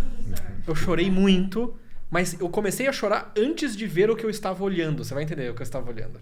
Porque eu olhei pro lado e vi partituras. Uhum. E aí eu comecei a chorar antes de ver o que eram essas partituras. E aí na hora que eu olho, era um manuscrito original do Beethoven. Algo que a mão do Beethoven esteve ali e eu comecei a chorar, assim, que eu só fui ficando pra trás na fila das pessoas que estavam visitando, sabe assim? Uhum. Vai na frente, gente. Tá tudo... E eu jamais imaginei que eu estaria no mesmo espaço físico... Exatamente. No espaço físico, não. No mesmo... Que eu estaria fisicamente num lugar que tivesse um objeto que tivesse sido tocado por Beethoven. Eu sei que pra quem tá vendo, nossa, o Beethoven foi só um cara. Eu concordo que ele foi só um cara. Mas pra gente que faz música e toca essa música há tanto tempo e ter contato com uma coisa que tava com essa pessoa, pra mim, naquele momento, foi quase como tivesse contato com um santo, assim. Eu sei que não é, tá, gente? Mas só tem que explicar, né? Mas... Não, realmente são emoções que, assim, né, para cada um vai significa uma coisa, né? Falando do Beethoven, né, em 2021, quando a gente fez essa gravação, que eu falei agora há pouco, a gente foi fazer a abertura em Bonn do Festival Beethoven. Com certeza que está gravado na Deutsche Welle completa, né, a 9ª Sinfonia. E aí é essa mesma sensação, você andando pela cidade, aí você passa pela Praça Central, que tem a estátua dele, depois você vai um pouquinho para o lado, vai passar pela casa onde ele morou, e aí você começa a ver a história pesa, né? Exato. Tipo, você tá naquela cidade tocando... O cara sobreviveu. A obra do cara sobreviveu intacta, está sobrevivendo intacta por 200 anos. É por isso que são os gênios, né? Não é à toa. Mozart, Bach, Beethoven, tantíssimos outros, né? Mas só para citar alguns, né? Essa linha temporal para eles não vai existir, porque eles vão aí para frente. Transcender. E aí em 2017 eu lembro de eu ter gravado um vídeo na frente da Juilliard Store, ali naquele matinho do Lincoln Center, sabe? Que tem uma subida assim e aí tem o letreiro da Juilliard. Um dia eu vou voltar para fazer alguma coisa nessa escola. E aí não sabia que seria tão rápido. Em 2019 eu fui fazer um curso desses de verão da Juilliard para professores, mas foi também a realização assim maravilhosa. E olha só, eu nem tinha parado para pensar que talvez, muito provavelmente, vamos fechar um pequeno ciclo em julho, porque em julho provavelmente iremos para Bonn visitar a casa do Beethoven. Nossa, eu vou morrer se eu entrar na casa do Beethoven. Eu posso morrer, assim, pra morrer na Alemanha mesmo. Zerou, né? Mas são essas sensações que traz essa gratidão, né? Por exemplo, você fazer isso, né? Puxa, tudo bem, né? Pra mim já valeu, né? Assim, eu acho bom, não peço pra vocês, mas eu acho que eu vou ter essa sensação quando eu for pra Itália. Ela é liutaia também, você sabia? Ela me falou. Eu acho que, pra mim, Cremona tem o quezinho ali. Imagina, eu sempre falo isso pra ele. Eu não sei se você sabe disso, talvez você saiba. O Stradivarius não fazia o verniz, né? Era uma farmácia que fazia o verniz na época. E essa farmácia ainda existe. Ela não faz mais aquela composição, mas ela ainda existe, ainda está ali com o mesmo letreiro desde... Agora deve chamar a farmácia Stradivarius, com certeza. É o mesmo... Como é que chama? A frente da... Mesma fachada. Isso, obrigada. A mesma fachada desde sempre. Eu fico imaginando parando ali, assim, sabe? Pois é. Sobre bom, eu fico pensando nisso. Você passar na frente dos cafés, e tem alguns cafés que devem ser tão antigos quanto... Então, provavelmente ele pode ter tomado café ali. Tipo assim... Ali, infelizmente, são poucos ainda que duraram por causa da guerra, né? Assim, tem poucos edifícios ainda que são antigos, né? Porque foi muito severo ali a guerra, né? Mas ainda tem muita coisa. A casa dele, por exemplo, estava lá. Tiramos fotos e tal. Não, estava fechada no dia que eu estive, não consegui entrar, mas tirei foto na estátua. É uma cidade tão pequena, né? É quase um vilarejo. Sim. Bom, mas comparado a São Paulo, né? Tudo eu não pequeno, conheço, né? mas eu estive... Tem uma pessoa que era muito próxima e ela esteve lá e ficou ali um tempo na cidade. Então eu sei vários detalhes da cidade por conta disso, mas não estive lá ainda. Isso é muito claro, ainda. Ainda. Logo. E historicamente, qual foi o lugar assim que você ficou mais impactado? Teve o palácio que você contou? Isso foi porque a gente... como a gente estava dentro de um festival, né? A gente teve acesso com guia a todo o palácio, aos jardins. Que não é todo mundo que tem acesso. Exatamente, né? A Sala dos Espelhos, a famosa, né? Que aí, assim, eu tem conheço acesso, só pelos livros do Dan Brown. Com certeza. Lá no Louvre, né? Mas a gente... É muito, muito impactante. A gente remou dentro do lago lá, assim... Não! Assim, Meu Deus! Cara! Foi muito, muito interessante. Mas também uma experiência bem legal foi quando a gente foi tocar na Coreia, né? Com essa mesma orquestra, em 2019. E aí você tá, digamos, do outro lado do mundo, né? E você tá num lugar onde você não tem uma cultura né? Digamos, eurocêntrica. Exatamente. Apesar de que Coreia, digamos, né, tá bem ocidentalizado, né, ou modernizado, digamos assim. Mas você tá era um centro internacional, centro de artes, agora não me lembro o nome do lugar. Também com 2.000 pessoas, você tocando e você, sabe, fazer um concerto onde você é bem recebido e tudo isso. Aí você fala, nossa, eu cruzei o mundo, apresentei né, uma música que não é minha também, não era de quem estava escutando. Né, então é uma coisa meio que... você vê que essa multiculturalidade, né, o que nos proporciona nesse século XXI é capaz de fazer, né? É bem interessante. E assim, eu queria deixar uma espécie de guia para quem está ouvindo e se interessa por música barroca, historicamente formada em instrumentos históricos. O que seria... Do violino, por exemplo, existem algo do violino tradicional? Do violino tradicional é ótimo porque o violino barroco é mais tradicional do que o violino tradicional, né? Mas do violino moderno, existem caminhos mais ou menos que as pessoas sabem o que fazer. Tipo, você vai estudar pra caramba, vai levantar os excertos, vai fazer teste de orquestra, vai passar em orquestra, e é isso. Ou você vai estudar pra caramba e seguir o caminho acadêmico, seguir o caminho acadêmico e vai ser professor de universidade, por exemplo. Existem alguns caminhos tradicionais do que se fazer para viver disso. Como a galera pode fazer para viver, por exemplo, de fazer música barroca?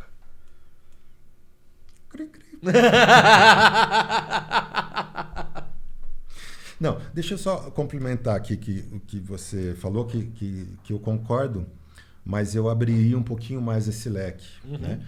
Porque a gente está formando muita gente, né? Tem muitas escolas e, infelizmente, temos poucas orquestras. Né? Não dá nem para... Esse é um caminho claro, porém que não é todo mundo que Exatamente. Então você vai chegar... Já estamos no ponto que a gente está formando mais gente do que o próprio mercado pode absorver se a gente pensar só na orquestra universidade. Exatamente. Então, a minha dica é que você procure também o seu caminho, né? De repente vamos lá estudar violino brasileiro, vamos estudar jazz, vamos estudar alguma coisa. De repente é um lugar onde você se encontra e que não é um lugar comum dentro do estudo que digamos, estaria dentro dessas opções que você enumerou, né? Mas, obviamente, todo mundo precisa passar por por uma certa formação de base, digamos isso. Como também no violino barroco.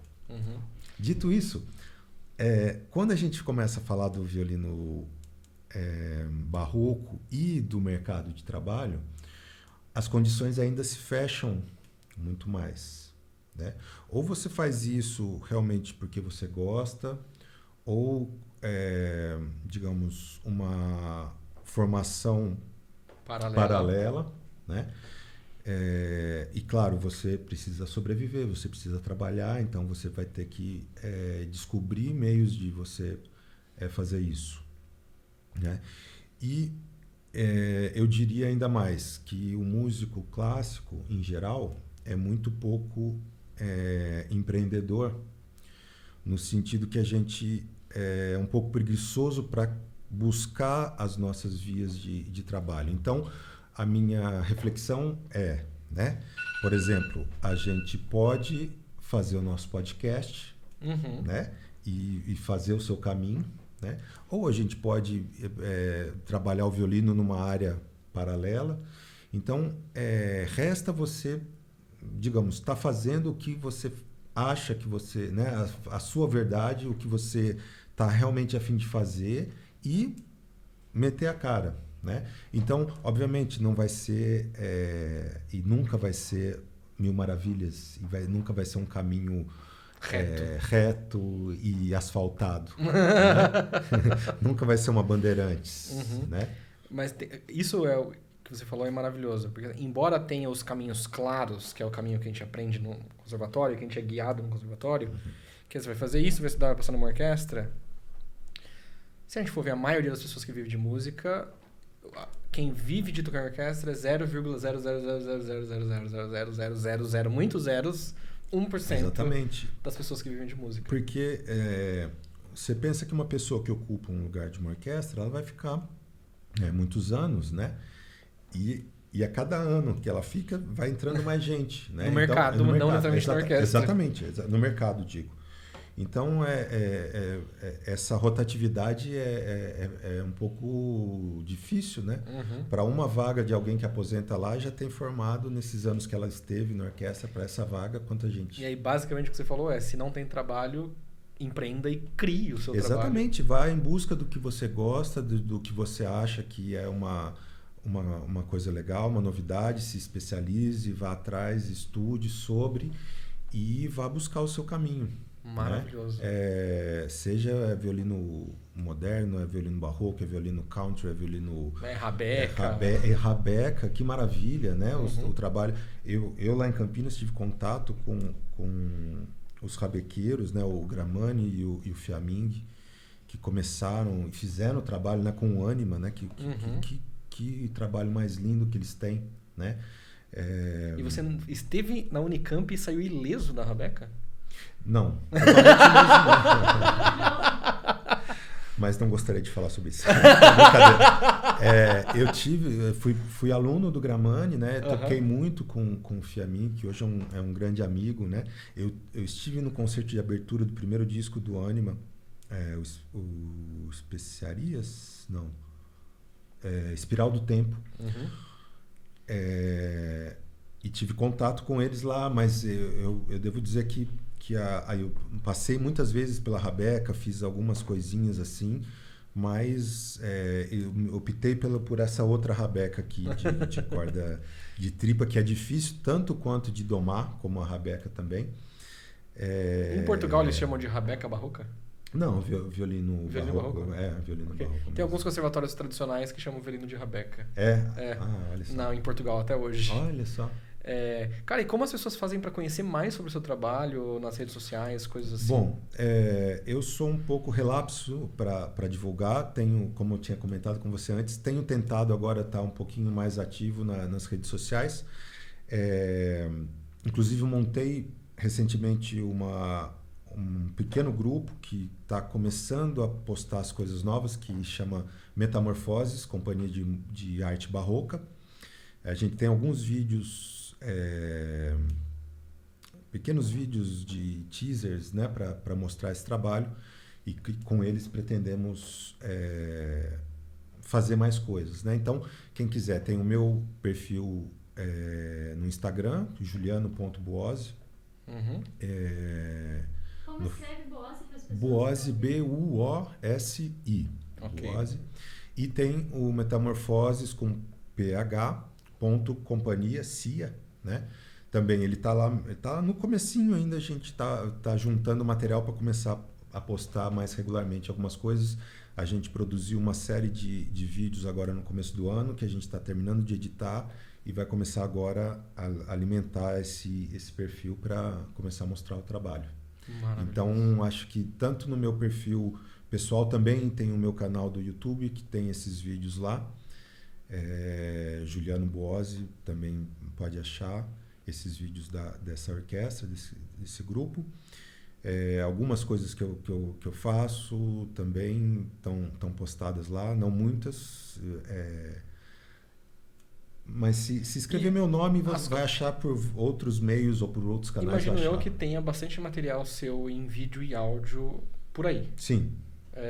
Inclusive que não postado. Sim. Quando vamos postar? Podemos postar. Nossa, é engraçado, né? Por exemplo, esse vídeo que eu te falei do Festival de Bonn, de 2021, ele tá lá no canal do Art Valley, né? Junto com eles têm um canal só de clássicos, né? E tá lá esse vídeo. Depois tem um vídeo da gente tocando a 7ª Sinfonia no canal do Elbe Philharmonie, né? Que a gente tocou lá. A gente vai sair extraindo esses vídeos, vai colocar. Pois eu fiquei pensando, eu não sei, eu posso extrair? Não. Tá bom. Não pode, não. Né? É porque tem direitos. Mas eu não posso linkar de alguma maneira com... Assim, teoricamente não pode. Porém, entretanto, todavia, não dá muito problema. Entendi. Assim, mas teoricamente não pode, porque você está usando não é nem o direito da música, porque a música é de domínio público. Sim. Mas a gravação não é, e a imagem captada da gravação não é. Mas assim, a gente no Violino Didático, por exemplo, tem um vídeo aqui que ficou até bastante famoso entre músicos, que foi eu que fiz a legenda desse vídeo, vocês aí que já viram esse vídeo, do Perman, falando sobre praticar devagar. Sim.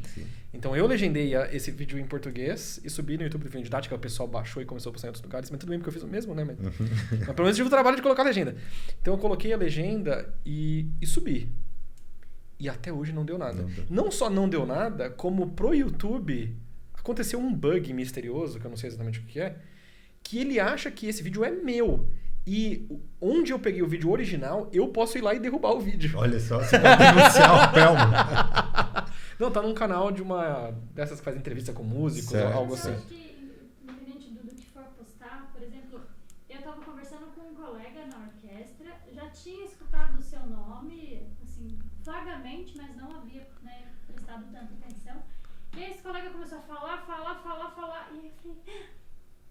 Chama ele pro podcast, porque as pessoas precisam conhecer isso. Não. E eu acho isso tão... Eu acho que o violino barroco, embora a gente brinque com essa questão da afinação e tudo, eu trabalho com restauro, né? E aí eu sempre brinco que quando você toca uma peça, você está mantendo aquela peça viva, e quando você restaura uma obra, você está mantendo a obra física viva. Mas no violino barroco ainda é mais legal, porque é como a galera fazia na época.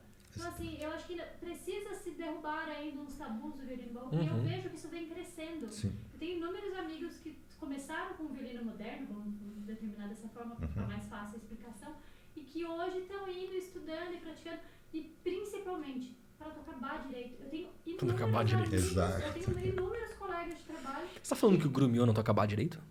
Então, vamos lá. Senta que vem história. De entender o sharing? De entender as arcadas, de entender a linguagem. E eu tenho uma colega que estava comigo na orquestra agora essa semana, que está montando um outro violino barroco para também poder estudar. Eu acho isso tão legal. Eu acho maravilhoso. As pessoas poderiam falar mais, assim. Então, eu acho que é legal o senhor estar aqui, as pessoas estarem ouvindo tudo isso, para conhecer um pouquinho mais, porque existe um outro, né, além da Rabeck, exatamente. existe uma outra linguagem. Nossa, é verdade.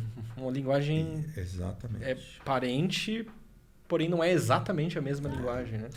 Mas eu acredito, e como a gente estava falando no começo, e eu cito o caso da Faust, né? Você pode sim tocar um instrumento moderno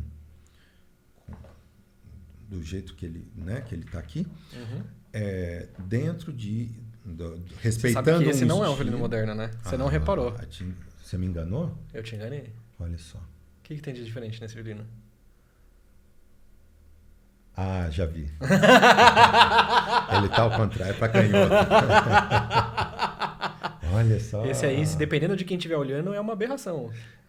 Quem estiver tocando, então. Mas então, é possível você, com um instrumento, com uma ferramenta normal, você se aproximar do estilo, do período e tudo isso. Né? Então, eu cito a Isabelle Faust porque ela foi uma que eu vi e que ela tem muito bom gosto, não só tocando o barroco, mas quando as gravações dela tocando o Beethoven ao vivo, é uma coisa impressionante, tudo que ela toca, né? A questão, né, de eu falar agora do violino canhoto, porque conversando com alguns amigos que tocam violino barroco, que estão dentro dessa área há mais tempo, parece, o senhor me corrija se eu estiver errada, se essa informação chegou erroneamente, né? Que na época do período barroco não tinha muito essa questão do lado. Porque tem-se registros de pessoas do barroco tocando do lado, olha com só. o violino apoiado no outro ombro, né? Invertido. Isso é muito interessante, mas a questão das gravuras, ou a questão iconográfica, né? Porque muitos instrumentos, não só o violino, mas chegaram para a gente. Bom, o violino foi o próprio instrumento sobreviveu, né? Mas alguns instrumentos não, né? Que é o caso do corneto ou da própria viola da gamba, ou das flautas, né?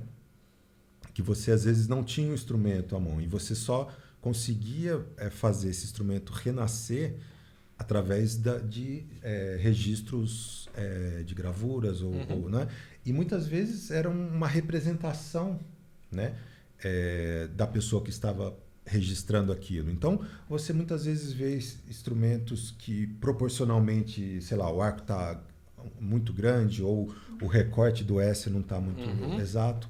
Ou, às vezes, não. Você, às vezes, tem um registro realmente mais fiel, mas como você vai saber disso? Só provando. Então, por exemplo, na luteria, você tem muitos luthiers que pegam iconografias e tentam renascer instrumentos que já não existem, né? Por exemplo, a viola tenore, que seria entre a viola e o violoncelo, né? Um instrumento que fazia o tenor da família dos violinos, né? Que existiu ali por algum tempo em alguns lugares na Alemanha e na Itália, mas que não chegou até para a gente, né?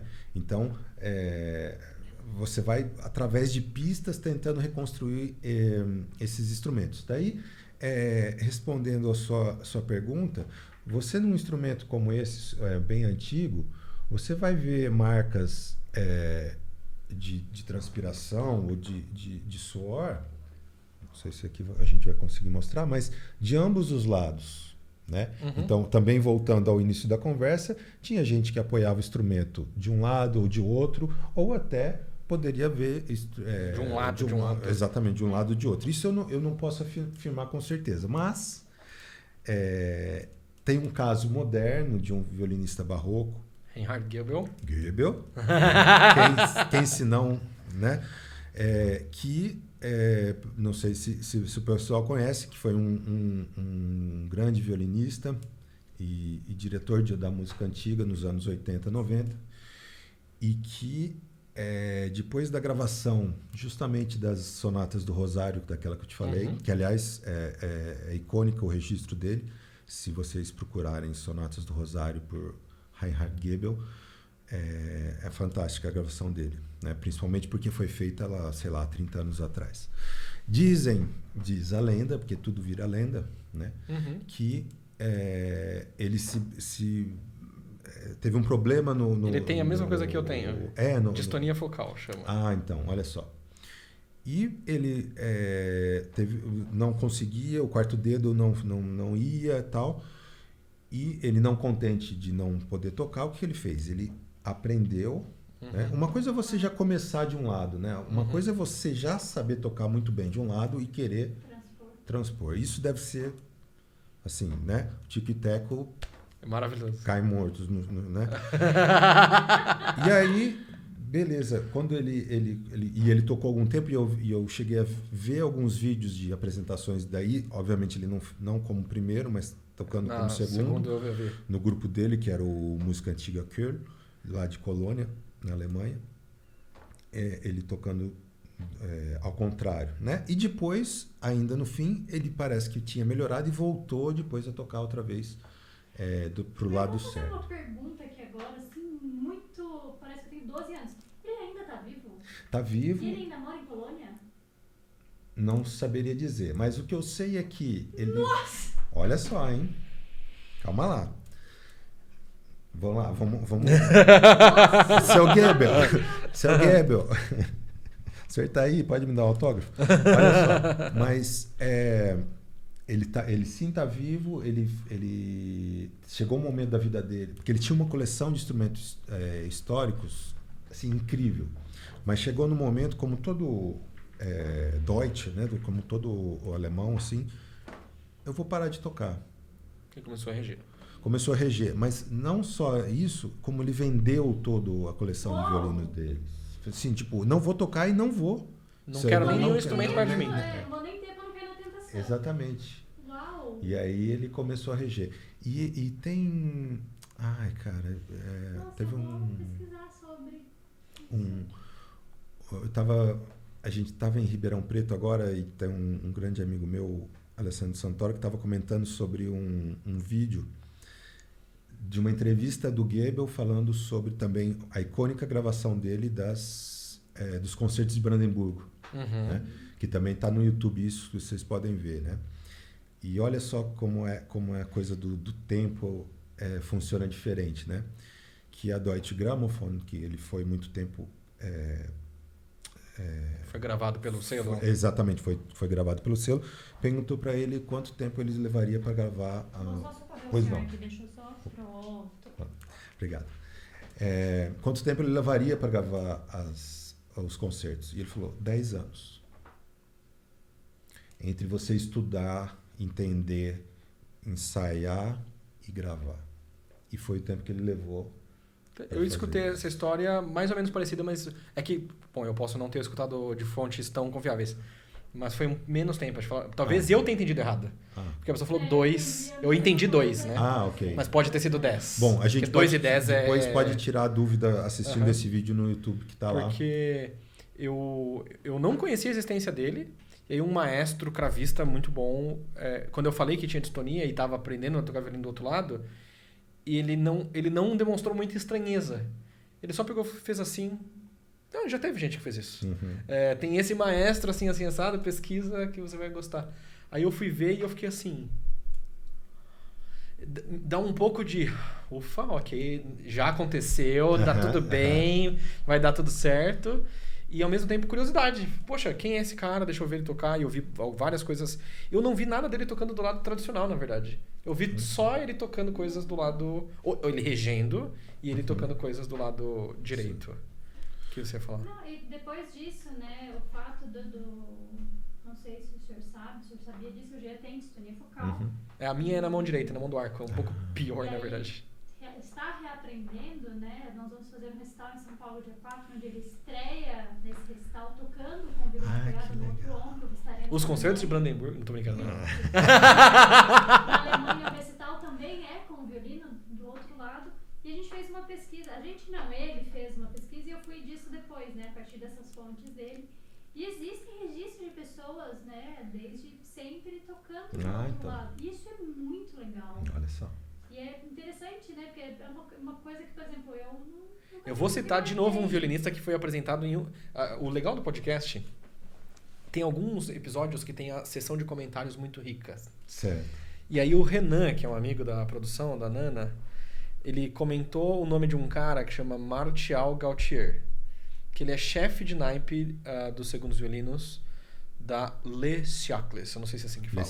Les Siècles. Ele é chefe de naipe dessa orquestra. E ele toca com o violino ao contrário. E não é, no caso dele não foi nenhum acidente, não foi nada. Ele só toca o violino ao contrário. Começou de um jeito. Exatamente. Isso me acende uma coisa. E foi aluno de alguém bem ruinzinho. Ivry Gitlis. Agora sim, só lançando a semente aqui nesse episódio, assim, né? Lançando a semente. Um documentário, podendo passar e conversar com todas essas pessoas rodando. Goebel, Martial Gautier, rodando o mundo. Porque ainda tem. Ainda tem. A Carla Rincon, uma violinista, né, maravilhosa, teve aqui também. E também comentou que ela tocou com um violinista chileno. Quando eu falei de violinista canhoto, ela também não fez nenhuma reação. Normalmente as pessoas têm alguma reação. Ela também não teve nenhuma reação. Aí eu perguntei, a senhora já tocou com alguém? Ela, não, já toquei com um violinista chileno que toca ao contrário e tocava muito bem. Olha só. Então, imagina que legal poder, né, conversar com essas pessoas e mostrar para as pessoas que... Como foi esse processo, né, também, né? Que não é um monstro, não é... Nossa, quem que uma aberração, Com quem que eu conversei essa semana que tava falando de um violinista de jazz? Eu tava conversando com alguém essa semana, ou recentemente. Não. Que tava falando de um violinista de jazz, que também toca com o violino ao contrário, só que com uma coisa mais interessante. Sem inverter nada. Nem a queixeira. Aí sim. E toca, improvisa, virtuosístico e tal. Tem uma página, acho que é em alemão, né? Que fala que... Não vou... O meu alemão é igual... O meu japonês. Tem que treinar. Que é uma página que é dedicada a violinistas que tocam com o violino no ombro. Ou retreinados ou desde o início. Exato. E é muito legal. E é um universo que eu acho... Cada vez que eu vejo, eu falo, gente... Não, pra mim era tipo uma deep... No início foi uma deep web. Deixa eu apagar o histórico aqui. Tem tanta gente que se você que tá ouvindo agora colocar no YouTube violinista canhoto, left-handed violinist, vai aparecer uma galera tocando. Tem um cara que toca um mexicano, não é? Aquele que a gente tava vendo que toca uns... Parece... Como é que chama? Mariachi? Sim. Eu acho que sim. Também toca bem. É muito legal. E o dele também, as cordas não estão invertidas, porque nesse violino elas estão invertidas. Sim. E o dele não, ele toca com o agudo. Com o agudo aqui, né? Exato. Isso aí. É um diálogo assim que se a gente for ficar aqui vai ter outro podcast. Sim, né? sim. Mas é muito legal. Muito bem. Um universo. E como que o senhor ficou sabendo da existência do violino didático? E qual foi a sua primeira impressão sobre? Olha só, eu devo dizer que eu não conhecia. Antes do convite de vocês, eu já havia visto no Instagram algumas postagens que chegavam para mim, né? A galera do tráfego aí tá bem feita, hein? Aê! Isso aí. E depois, obviamente, fui vendo as entrevistas e tudo e achei sensacional. O alcance que vocês têm, né? E as pessoas interessantíssimas sempre que vocês têm trazido e o que elas têm para dizer, que é isso, né? Cada uma tem uma história, tem uma coisa a aportar, né? Na vida de quem está pretendendo ou quer seguir essa carreira. Ou está e quer se identificar. Exatamente, né? Então, assim, nada como você escutar diversas pessoas, diversas vivências, né? Para você, de repente, encontrar aí o que você precisa. Eu acho que cai um pouco de encontro com o que a gente veio conversando no carro. Às vezes a gente acha que a história do outro tudo foi muito fácil. Não, porque vê pronto, né? Você começa a conhecer as pessoas, se identificar mais com essas pessoas, obviamente conhecer a história de cada um e entender que todo mundo é ser humano, todo mundo passou pela mesma coisa pra chegar ali. Com certeza. Então, mais e o que vai acontecer em setembro? O que vai acontecer em setembro? Conta pra gente. O que vai acontecer em setembro? Direi. Porque na hora que eles chegaram aqui em casa... Não, porque tem que comentar do negócio de setembro. E eu tô assim, tá... A entrevista inteira eu tô pensando, tá, e setembro? Você não sabe ainda? Não faço a menor ideia. Então eu vou te contar. Então, em setembro... digamos, o ano na Europa muda agora no meio do ano, né? Então agora eles vão entrar no verão lá e o ano letivo começa agora no segundo semestre de 2024, que vai ser ano Bruckner, né? E a gente vai com essa mesma orquestra, Le Concert des Nations, dirigida por Jordi Savall, vai ter um festival Bruckner em Linz, na Áustria, onde foi encomendada, se não me engano, essa orquestra Le Siècle vai participar desse festival, tocando uma das sinfonias de Bruckner, né? Uhum. E, por sua vez, a orquestra Le Concert des Nations vai gravar a Sinfonia Zero do Bruckner e vai se apresentar depois nesse festival. Nem sabia que existia uma Sinfonia Zero. Uma Sinfonia Zero interessantíssima, muito... digamos, se você pensa nas sinfonias de Bruckner, né? Você está ali com os dois pés fincados no romantismo, né? A Sinfonia Romântica justamente né? Mas a Sinfonia Zero, ela é muito, digamos, para trás, né? Eu acho que ela inclusive zero porque ela Ele nomeou o Zero? É nulle, de nulle que chama, né? Mas eu acho que deve ser deve ter sido encontrada e foi... E aí ele não quis tocar isso e a galera achou interessante? Ficou no manuscrito, não sei se não chegou a editar, mas eu acho que pelo estilo, né, eles colocaram um zero porque era uma coisa que dentro da evolução da música dele vinha como um primeiro esboço, né? E é interessantíssimo. Nós vamos gravar a Sinfonia Zero do Bruckner, a Sinfonia Zero do Schumann, que também existe, só que ela é uma colagem, porque existem várias versões e tal, não sei. Ainda não recebi as partituras, estou meio angustiado com isso, mas quais delas qual versão a gente vai fazer. E a Sinfonia Inacabada de Schubert, essa sim a gente já gravou, mas e aí vai a versão entrar... acabada. Não, a versão inacabável. É gigante. Mas aí a gente vai fazer esse programa com essas 3 sinfonias nesse festival em Linz. Vamos passar por Paris, na Philharmonie, em Lyon. Lyon, temos alunos em Lyon. Vão Alô, assistir, Lyon, por favor. Vamos lá. Chega lá, tomar um café. Que lindo que é Lyon, que lindo. E na Bélgica, em Namur e em Barcelona. Que maravilhoso. Isso tudo, eu vou ficar todo mês de setembro e um pouquinho de outubro nesse bravíssimo, projeto, que bravíssimo. Assim, para mim me dá muita alegria de alguma maneira ainda manter esse contato com a Europa, né? Essa orquestra é uma orquestra francesa? É uma orquestra, ela tem um nome francês, mas ela é dirigida por esse catalão, que é o Jordi Savall, que é um grande gambista, e que hoje está ousando, digamos, nesse repertório mais tardio. Sempre trabalhou muito desde muito século XVII, depois XVIII, e agora ele está se aventurando aí pro clássico. Esse programa de setembro já é com instrumentos modernos? Não, digamos, ele tem uma variação nos sopros, né? Porque já a gente toca no diapasão 430. Um pouco mais perto da afinação de que hoje. Só que não é nem sustenido nem lá, né? Aí é só tortura, desafinado. Exatamente. É a tortura total para quem tem ouvido absoluto. Que por sorte não é o meu caso. Mas ela... os sopros que principalmente tiveram uma evolução, se você for pegar do barroco, do clássico e desse pré-romântico. Então os instrumentos de sopro são um pouquinho diferentes, vão adicionando mais chaves, né? Nos instrumentos de palhetas duplas, oboés, fagotes, nos clarinetes. Então esses instrumentos são instrumentos um pouco diferentes, que você não você precisa, digamos, ter um instrumento específico para tocar isso.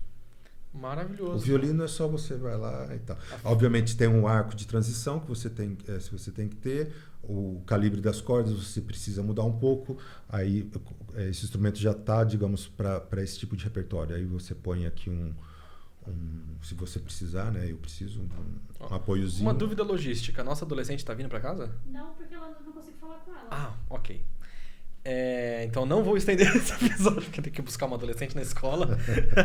Cara, eu vou te dizer que foi uma grata surpresa e um prazer enorme recebê-lo aqui. Eu já sabia que seria maravilhoso. Foi muito mais maravilhoso do que eu imaginava. De verdade, muito obrigado. Ter topado estar aqui, ter aguardado, porque eu estava no ensaio em São Paulo e aí era meio que caminho.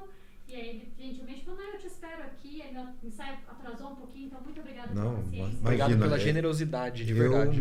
Eu que tenho muito eu me agradeço. Eu me agradeço, o prazer foi todo seu.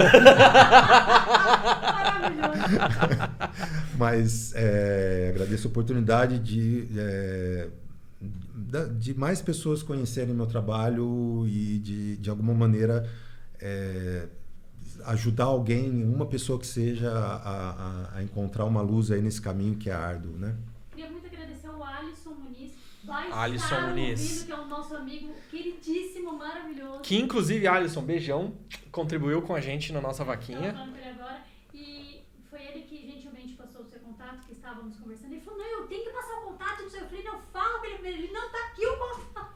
Enfim, muitíssimo Alisson, obrigada, Alisson. Queridão, muito obrigado pela ponte. Exatamente. Muito obrigado a todos que assistiram. Ou que vão assistir. E muito obrigado, Jean. Que isso, foi um prazer inenarrável. Se você gostou, deixa o seu joinha, dá 5 estrelas pra gente no Spotify. Nas outras redes tem jeito de avaliar, que eu não sei qual que é, mas aí você avalia. Deixa os seus comentários do que você achou, qual parte você mais curtiu. E a gente se vê no próximo episódio. Só abrir aqui um leque enorme. Abra um leque enorme. Corre lá no Instagram do Juliano e pede pra ele postar mais coisa. Vai lá no Instagram do Juliano. Quanto mais gente estiver seguindo, mais ele vai se sentir obrigado a postar coisas. Cara, muito, muito obrigado. Valeu. Um abração e até mais, gente. Tchau.